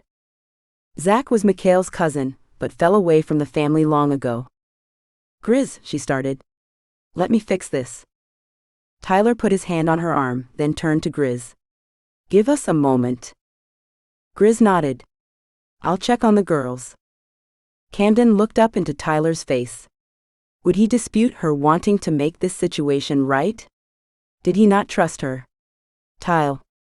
She was interrupted by his lips claiming hers. He'd lowered his head with the ferocity of a predator, claiming her lips. His kiss was urgent. She kissed him back, spurred on by the passions of their mutual attraction, oblivious to the witness that Avala bore to this kiss. She'd talk to Avala later. Right now, she wanted nothing more than to be exactly where she was. The entire world felt like it had paused, and was spinning around them in a holding pattern, while his hand twisted in her hair, crushing her lips tighter against his. She breathed out a sigh that he swallowed with his kiss. His other hand swooped under her derriere, and pulled her closer to him, maneuvering her against his body, signaling the need he felt for her. A need she matched, body, mind, soul, feline, and elemental. She moved against him. He groaned, and she drank his groan away with her own kiss. Suddenly her need competed with his, both seeking to control, both needing each other. We have something else to work on, when the council matter is settled. Yes, she breathed the word against his lips. His mouth overtook hers. She savored the taste of his lips while they devoured her own. She tore away from him. Trust me? It was a question that asked for more than just the trust that came with handling the council. His gaze bore into her eyes, striking at the core of her soul, pulling her into the same place he was. Trust me? He asked in return. Such a difficult question. One she'd never been able to yield to. She'd only ever trusted Eden, Circe, and Marco. Until now. If she wanted him to trust her with his secret, with the lives of the two little precious ones, she could give him no less than the same trust. I do, she said. and I'll be back with word. Chapter 24. Camden couldn't transform, not so soon after her last shift. Her only option? Run toward Grant's home. Now she was far from a runner, so for her that meant running, then stopping to breathe or die from exertion, then running more. With a healthy dose of walking in between. She had so much she wanted to talk to Avala about, but this just wasn't the time. Hopefully she'd have the time soon. She put one foot in front of the other, sweat pouring from her forehead, stinging her eyes. She ran the back of her hand over her face, wiping the sweat away with her sleeve. Her heart felt like it was going to pound right out of her chest. She stopped, gasped for breath, and began to walk again. She was still in the tunnels, still far from the entrance, and then she would have to traverse the mountainous paths before she was at Grant's home. Why couldn't I have just stayed in my panther form? As though thinking of what ifs and shoulda, coulda, woulda might be of any help now. Let me help, Avala said in her head. How can you help? I don't have the energy needed to get into my panther body. That's the only way I can speed up getting back to the council, getting word to them to stop this nonsense. Will you let me help? Avala asked. Of course she would. Please. Camden gave control of her body to Avala. She raised her arms to the tunnel's ceiling. Seconds later, a large crackling sound occurred. In front of her feet, something that looked like an ice slide, the same as kids played on, those water slides that ran from one end of a backyard to the other. Except this was no water slide, it was made of ice, and it went as far to the end of the tunnel as Camden could see. Sit, Avala instructed her. Camden dropped to her backside and planted herself on the cold ice. Her butt might go numb after a while, but she was curious to see what Avala had in mind. Hold on, Avala warned her. To what? Camden whispered, more to herself than to anyone else. Then she wrapped her arms around her legs and tucked her chin against her knee.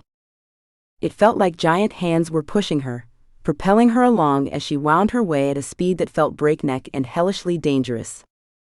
Camden wanted to close her eyes against the sight of the tunnel that was flying past her, or that she was flying through, but fear of the unexpected kept her eyes wide open. On and on, through the maze of tunnels, Avala and her ice slide took Camden. Then suddenly, bam! She was in the bright sunlight and out of the tunnels. And winding its way through the forest along the trails was Avala's ice slide. Whoa! Camden ducked when a low-lying branch nearly clipped her forehead. She glanced behind her to see what the ice slide looked like, and lo and behold, it was vanishing as if being rolled away. Thank you, she whispered to Avala. Thank you for helping me. Of course. Why have you never done this sort of thing before? Camden had to ask. Just had to. You mean the ice slide? It takes a lot of energy. Just as your shifting takes a lot out of you. If I did do this, I may not have energy for something else for a while. Well, you won't need energy when we get back. Eden and Piria will handle it. That's not what I meant, Avala said. I was thinking I would need it for the leap to Lakin's baby. Camden fought back the gasp that threatened to escape. Leap? Did that mean what she suspected? What is the leap? Leaping is when we travel from one body to another. I was going to leap into Lakin's baby. But I need you. I need you to stay. You can't leave me now. Why would you leave anyway? It's painful to be around Tyler. Why would it be painful to be around Tyler? Why is that? Camden asked Avala. He reminds me of someone from long ago. Tears came to Camden's eyes. She realized then that she never really bothered to connect to Avala. She treated her more like a dress to put on to wear once in a while. She never treated her like an individual, like a part of herself. I'm sorry. So very sorry. Tears streamed down her face. I understand if you have to go, if being around Tyler is too painful. I wish I could keep you here. She wished she had a second chance. He reminds me of my best friend. From when I was younger. From when I was made of flesh and blood. That really started the waterworks in earnest. Now the tears were free-flowing from Camden's eyes. If it's your will, I won't beg you or try to stop you. But do you think maybe you should give being friends with Tyler a chance? I will think on it. Chapter 25. Well? Grizz looked Tyler up and down. He was holding little Larson, who thought it was funny to make little sparks fly off his fingertips, and then watch them float to the ground. Evidently, Trista and Tessa thought so too, because they giggled and tried to catch the sparks. Tyler nodded. I think it will be okay. You trust her? Grizz asked. With my life. My heart. My soul. But Tyler couldn't say that. Not yet. Maybe one day? I think she'll do right by the girls. Okay then. So what's next? Grizz said. Tyler studied Larson, then turned to Braden and Dakota. What do you plan to do about the elemental in him? Dakota heaved a sigh. We're going to let the order help us. But he needs to be a year at least. He thought of the twins, and how they'd had occasional tantrums, and when they were mad at their nannies, had taken it out on them. Could dangerous things happen to him? I mean, could he do things that endanger others? He could, Braden said. He's had a few close calls. He took out the engine of my truck one day. Dakota grimaced. Bad case of diaper rash. Remember when he was teething? Braden added. Oh Lord, yes. Dakota laughed. We had to replace the microwave twice that week. Tyler liked how easygoing they were about his elemental, though if he'd hurt anyone, that'd have been another matter. He wondered if his father and the girl's mother had dealt with that stuff, teething, diaper rash, tornadoes, earthquakes. He was thankful he'd entered their lives after the teething and diaper stages, but still, he could see how the girls wreaked havoc. And he'd need some help to get those elementals under control. And that help would have to come in the form of Camden and Eden. Grizz was looking at him with a strange expression on his face. What? Tyler asked. I said, what's next? Grizz frowned. Tyler rubbed his jaw, ran his hands through his hair. I might head that way. It wouldn't be quick, though. He couldn't shift. Not just yet. Okay, Grizz said, still frowning. Tyler hated what he had to say next, but he knew that the final decision was not in Camden's hands. So, no matter how much he trusted her, there was always the possibility that the council might not comply. Maybe you can stay here with the girls. For now. Tessa and Trista glanced up from their antics and frowned. You're leaving? They asked in unison. I'll be back, Tyler promised. I hope. Unless the council decided to restrain him. Arrest him. Was that even possible if they didn't have cause? Then again, maybe they'd consider his hiding the girls to be cause. He gave Tessa and Trista a hug. Behave, he cautioned them, then added, no tornadoes, earthquakes, none of that. We don't do that. Tessa exclaimed. Ever, Trista added. Uncle Grizz doesn't allow it. Oh, thanks for making me look like I'm unable to manage you two. Tyler kissed their plump cheeks and grew choked up at the idea that someone would ever take them away from him and Sean. Over my dead body. Chapter 26. Camden stepped through the front door of Grant and Chelsea's home. The foyer was empty, but it didn't take long for Eden to make an appearance, a frown and a concerned look on her face. What took you so long? Eden asked. Where have you been? I had to look into something. Immediately, Camden felt bad for leaving Eden out. Edie, her childhood nickname for her twin. I'm sorry. It's okay, Eden hugged her. I know I haven't always been as forthcoming as I could be. Does she mean with her bear thing? Camden wondered. What did I miss? Oh, Lakin's about ready to deliver. Let's go. Eden took Camden's hand and pulled. Camden remained still, not allowing Eden to pull her. I can't. What do you mean you can't? She couldn't tell Eden that if she went to see Lakin and the baby was born, She was afraid Avala would perform the leap and leave her forever, without ever giving her the chance to work things out. Eden tugged again. Come on. Let's go. She needs the moral support and the distraction. She's been asking about you anyway. Everyone's worried about you, the girls, all that. No. Camden pulled her hand free of Eden's. I'm not going. Eden's brows drew downward into a V. She shook her head. I'm confused. Camden. Avala's voice. Yes? Why are you not going? Seriously? Camden couldn't believe Avala. You don't know why I'm not going? Is it because of the leap? Tears came to Camden's eyes, and she turned from Eden so she couldn't see the sadness that dwelled on her face. Camden studied the forest. It is. I don't want you to go. Please. Why? Avala asked. Camden sucked air in. I need you. And she did. She needed her elemental. She needed Avala as she needed her panther. It would be like losing a part of herself. Please stay, she begged Avala. Please stay a while. Please. In her mind, Camden could sense Avala's struggle.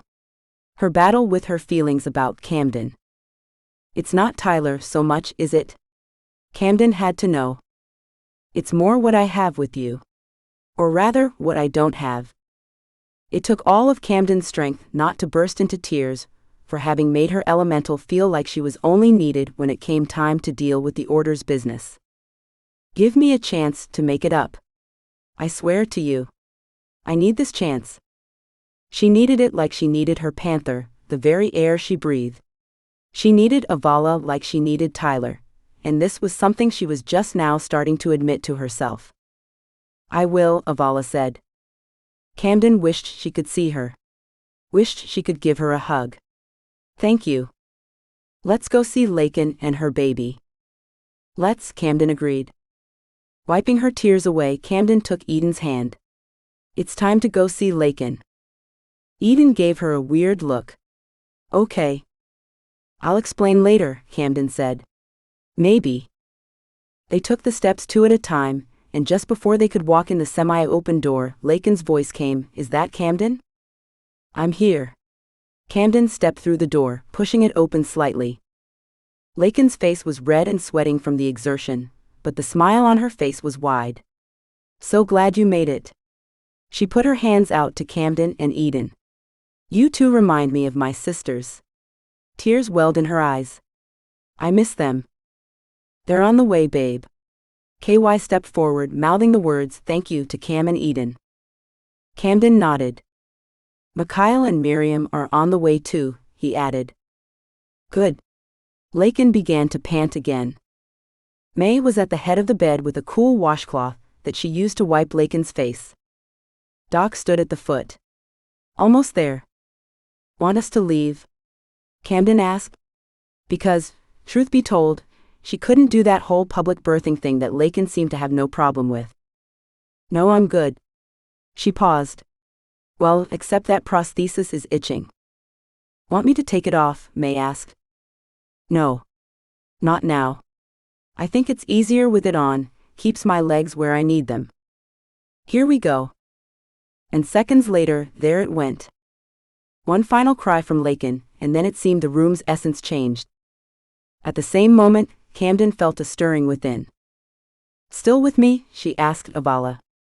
Of course, Avala responded. Camden felt a sense of peace and joy. That peace was shattered with the loud wail of a baby. What's his name? Doc asked Lakin. Lakin looked at KY. KY nodded. Mikhail Jacob Romanov. Doc's face registered shock. After me? May grinned. Naturally, KY answered. Did I hear someone call my name? Came a loud male voice from just outside the door. Mikhail. Lakin exclaimed while May arranged her sheets. Doc was cleaning the baby off and swaddling him. Come in. KY announced. A large man and an attractive, full-figured curvy woman stepped into the room. My uncle Mikhail and my aunt Miriam. KY hugged the newcomers. "You didn't hear your name," he told his uncle. "You heard my son's name." Mikhail froze and was speechless. And Camden had a feeling this larger-than-life man was rarely without speech. He cleared his throat, visibly overcome by emotion. Miriam stepped forward and kissed Lakin on the forehead. Then hugged KY again. "We're so honored." "Yes," Mikhail assented, looking over Doc's shoulder at the baby. He turned to Lakin. "How are you, dearest?" "I feel like I'm finally not toting a watermelon in my abdomen," she said with a laugh. "And maybe a little tired. Let's give Lakin and KY some time with the baby." They all filed out, leaving the new family alone. Chapter 27. Much later, though Camden couldn't have said how long, she was in the boardroom and KY had come down to join them. All the council members were assembled, as were all the guests. Everyone, except a notable few. Lakin and little Mikhail Jacob were resting. Grizz and the twins were not there. And both Mikhail and Doc still sported a redness of pride in the cheeks, and a certain straight-backed carriage at the honor of having the baby named after them. Tyler had arrived. The look he'd given Camden made her heart sore and at the same time broke her heart, because she feared that if the council didn't see things the way they were, there'd be no consoling Tyler, the twins, Grizz, or even herself. They'd allowed Avala to speak, and Camden had relinquished her body to her elemental, staying in the background. Avala told them Camden had brought no charges. The council had agreed to see that fact. Then one of the members rose. Camden still couldn't have said which one, she'd still not bothered to learn their names. To Camden, they were the enemy. She hated to think of them this way, but they were the ones doling out misery to two little girls and two men who loved them very much. It pained Camden not to be able to tell the council that Sean and Tyler were their older brothers. But this was not her secret to reveal. She had no right to redeem this situation. Not in this way, not by disclosing their mysteries. She took a deep breath and returned to the forefront as Avala stepped back. She studied the face of the standing member for any sign of what she was thinking. The one standing spoke. "I appreciate that the explanation of how this came to light. But that isn't the issue. The issue is the anomaly of the situation. It's scandalous to have two men, bachelors, in charge of two little girls." Camden opened her mouth to rant at how ass-backward that thinking was. She never got a chance to speak. Mikhail Romanov raised his hand, palm out. "If I may." All turned to him. It was evident from the looks of their faces that every single one had high regard for Mikhail Romanov. The man was a recognized leader in the shifter community. It also occurred to Camden how small a role she played with the shifter community at large. She lived in her own little world where shifters met elementals, and that was all she dealt with. She had no clue about the politics, the power struggles, the wars they'd spoken of. The standing council member took her seat. "Please do." The council today is not the same council that was in effect when Bear Canyon Valley was under siege from their enemies. When Bear Canyon Valley asked for help, that council had abstained. They'd turned a blind eye to a slaughter. It would stand to reason that is why Larson Del Cruz, we know him as Grizz, has no faith that the best interest of these two little girls will be taken into account. There were murmurs between several of the council members. "How can you speak for Larson Del Cruz when he is not here to confirm what you are saying?" This came from one of the male council members, and his voice was weak and tremulous as he clearly realized he was messing with the wrong shifter. KY snorted and glared at the shifter. "You question my father's integrity?" Camden's panther picked up the scent of anger and rising testosterone in the room. She hoped things would not resort to a physical altercation. "He speaks for me," Grizz said from the doorway. A collective gasp came from the room. Each of his hands clasped the tiny hand of a twin. "I hope that things will remain civil while the girls are with us." His tone carried a warning. Then he added, "Their elementals could be far more lethal and much quicker than any shifter could think of being." "Acknowledged," Mikhail said. Others nodded and murmured their agreement. Welcome, Larson. Mikhail gave Grizz a shoulder hug, then bent down to greet the little ones. Camden couldn't hear his hushed voice as he spoke to Tessa and Trista, but it clearly thrilled the twins as they giggled and hugged Mikhail. There's one thing and one thing only that matters here. And that is the well-being of these two little precious ones. Yes, Miriam supported her husband. Completely agreed. Tyler cleared his throat. I've decided not to fight the decisions of the council. I've spoken to my brother. We both agree on the assignment of the girls to Camden Brazos. Camden gasped and looked at Tyler's face. Think fast, think fast. Easier said than done. How the hell can I think at all when he looks at me with that expression in his eyes? But think fast she did, thanks to the help of her shifter and Avala. It was as if the words that came from Camden's lips were the collective decision of the trio. All except the council's decision on the grounds that this matter be revisited. Agreed, KY said before anyone else could respond. The council members snapped their head in his direction, then slowly nodded their heads in unison. You tell us when you'd like the matter readdressed, KY added. I'm sure we could do this remotely, even. There's no need for another road trip. This time the council members really agreed, heads bobbing in extremes. Clearly, this isn't to their liking as much as their homes in New York. Camden bit back the smile of amusement. She'd become rather fond of this place. Not to mention the shifter that lived here. Another thing, Camden said. I don't think it's a good idea to take the girls from the only home they've known in some time. I'd like to stay in the area. When Tyler's eyes lit up, she knew they were on the same track. She'd done exactly what he'd been thinking. Would have been a lot easier if he'd said something to me, so I could have known his game plan for Pete's sake. True enough, she could have messed that one up badly. Thank you, she said to Avala and her panther. I couldn't have come to this without you. Chapter 28. The council members had left. Tyler had breathed a huge sigh of relief. They were sitting in lawn chairs outside Grant and Chelsea's home, with a large fire pit fully loaded and crackling in the middle of the area. There was Mikhail and Miriam Romanoff. Sean had returned from the trip and neither of the twins could get enough of him, so every few moments in between playing, they'd come back and give Sean a hug. Then, as though wanting to be fair, they'd give Tyler a hug. Then they'd pass by Camden and Eden and drop a quick kiss on their cheeks. Then back to roasting marshmallows and chasing bugs and picking up sticks and whatever caught their attention at that moment. Also in attendance were Braden, Dakota, and little Larson, sitting on his mama's lap, creating his little sparks.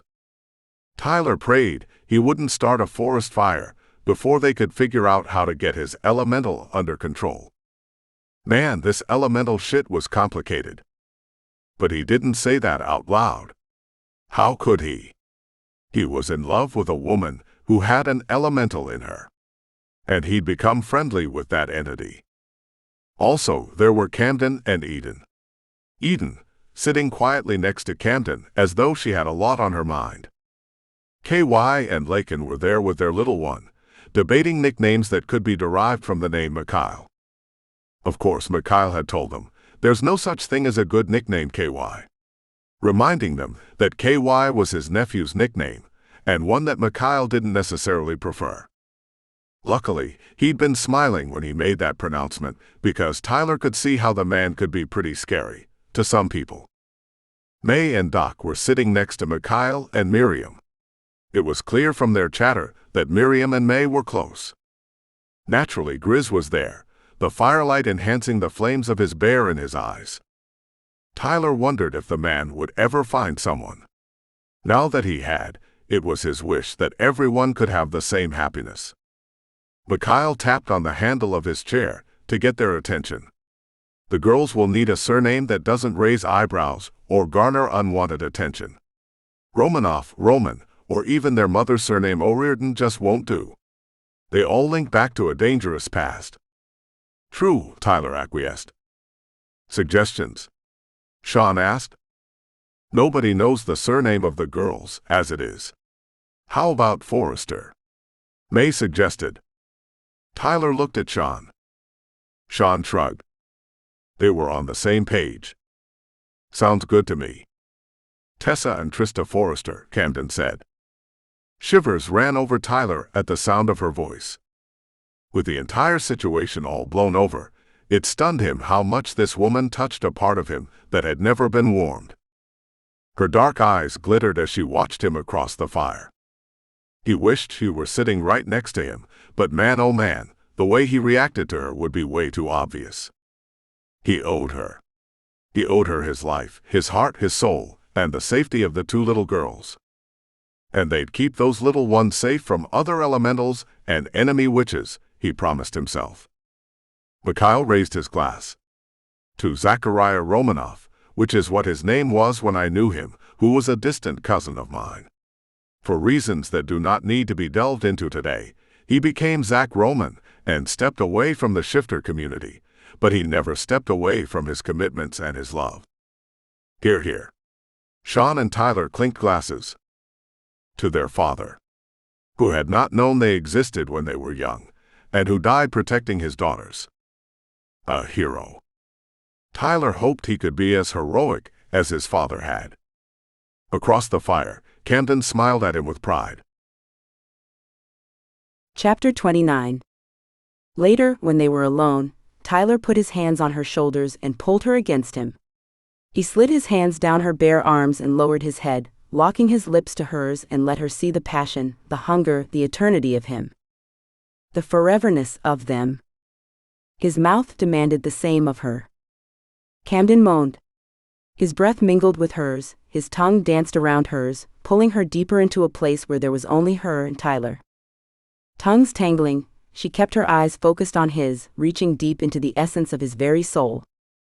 He groaned, moving against her, and his sound was captured by their kiss, but still it took her to a place she wanted to go, a place for them and only them. She and her panther wanted Tyler with a passion she'd never imagined existed. Neither of them could be submissive, and waiting wasn't on the agenda. Not now. Now was the time Camden wanted to be claimed by him. She unbuttoned his shirt while her lips stayed locked on his, their tongues dancing that eternal tango of love. She fisted his shirt and tugged on the fabric, uncaring if it ripped. Understanding what she wanted, Tyler moved his arms and she helped him out of the sleeves. The shift fell to the floor. Next, the pants. She reached for them, and with an inexperienced yet quick twist, she had the button released and the zipper down. She tugged them off his hips. His pants fell to the floor and he stepped out of them. Her body trembled with desire for him. Heat burned in her core. Only he could quench the thirst she had for him.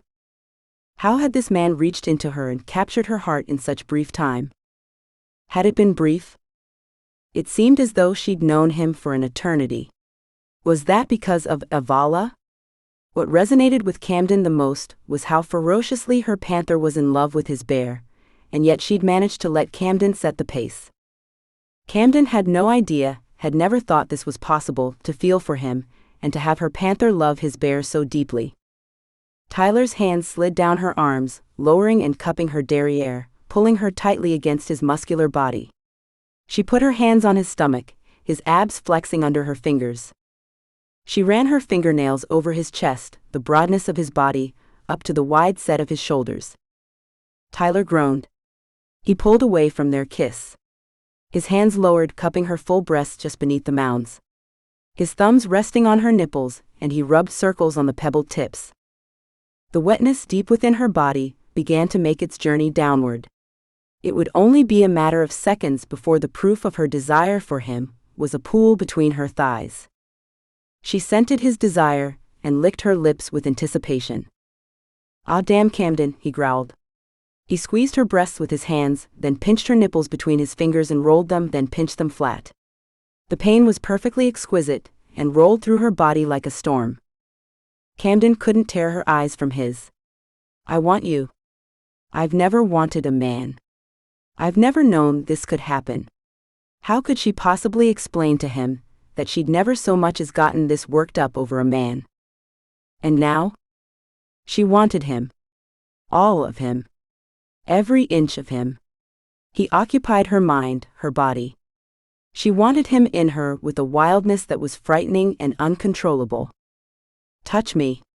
His words were a cross between a groan and a growl. She lowered her hand and touched the hardness of him, felt the heat of his flesh. She held him, then moved her fingers up and down his shaft. At the base, she wrapped her hand around it tightly. Her reward was a groan. She ran her fingertips up his length, then rubbed the engorged head, making his breath catch with a light sound, followed by a low growl coming from deeply within him. She lowered to her knees. His eyes were glued to hers, then moved to her lips, his gaze not wavering. His pupils dilated, showing her his passion. In their depths, his bare flared gold flames in the irises. She licked her lips and wrapped her hand around him, letting her instinct be her guide. Her body shook, her ache for him rocked her, twisting her inside out.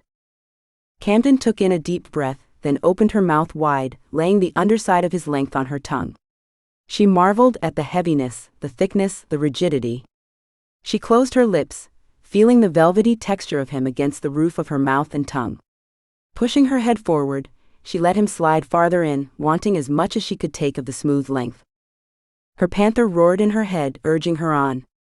As if Camden needed more encouragement, as if Camden's passion wasn't roaring in her ears like the surf on a stormy beach. Tyler's eyes narrowed, and a mask of pure lust flashed over his features, making her need for him greater. Her inner muscles flexed, and her body arched in response. She flicked her tongue side to side, licking him while he stretched her mouth. "Ah, Camden? Fuck." Tyler's words were an aphrodisiac, the tone a sexy growl, the need for her so evident, as if he'd been waiting for this for an eternity. His fingers gripped her hair, pulling and pushing her head, turning them both on even more.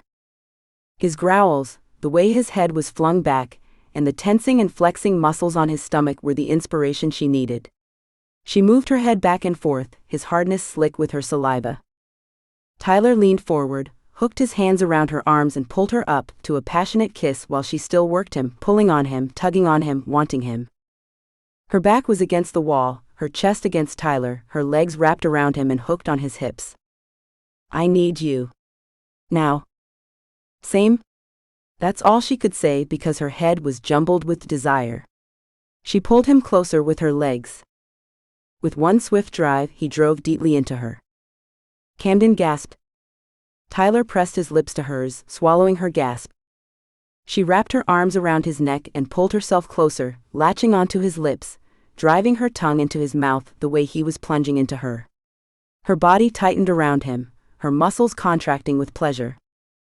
Tyler froze. He grabbed her ass tighter, pulling her onto him until their joining was seamless. They were unmoving. Completely still, he breathed her in. She relished the feel of his thickness, and the sensation of him against every part of her. He moved slightly and she moaned in response. Tyler groaned and began to pump, diving in and out. She scratched at his shoulders, raked her nails down his arms, scored his flesh as she flailed, unable to control the shudders taking over her body. "Stop," he growled. "I can't." "Be still, Camden, or you're going to make me." Tyler pulled away, but Camden's panther and Camden both reacted, holding him, ramming her back onto him, fully, totally, completely speared by him. He pulled away, just enough to partially come out of her, and turned toward the large, padded window seat. Camden grasped his shoulders, pulling herself up and sliding back down on him. The friction between them, the adrenaline, the emotions were too much. Her mind was scrambled. Her world felt topsy-turvy. Her breath came out in bursts and gusts. She tore at his shoulders, searching for a grip, while her body began to come undone, falling further and further into an abyss that was exploding with tiny points of light. "You're mine." His words moved her, gripped her, and tossed her over an orgasmic apex. She opened her mouth to cry out for him, and he swooped in, catching her cries, taking them into his body. Camden moaned. One quick thrust, he plowed deeper. She shoved her hips back, taking him in as deep as she could, and rolled her body. Tyler groaned, pumping hard, intensifying her level of excitement, pushing her closer and closer to that place. His powerful strokes sped up. All she could hear was the sound of her breathing, her low groans, and the smacking of his skin against hers. "Damn." He froze. "Don't stop. The words were ripped from her essence. If I don't fucking stop, she hissed. With that, Tyler's self-control seemed to vanish. It felt like he grew more engorged, filling her while a part of her snapped. She felt his climax, hot and fluid deep within her. I want to be yours forever. She felt certain he'd know what she meant. He did. His teeth sank into her just where her shoulders met her neck. He bonded her and marked her his, for life and forever.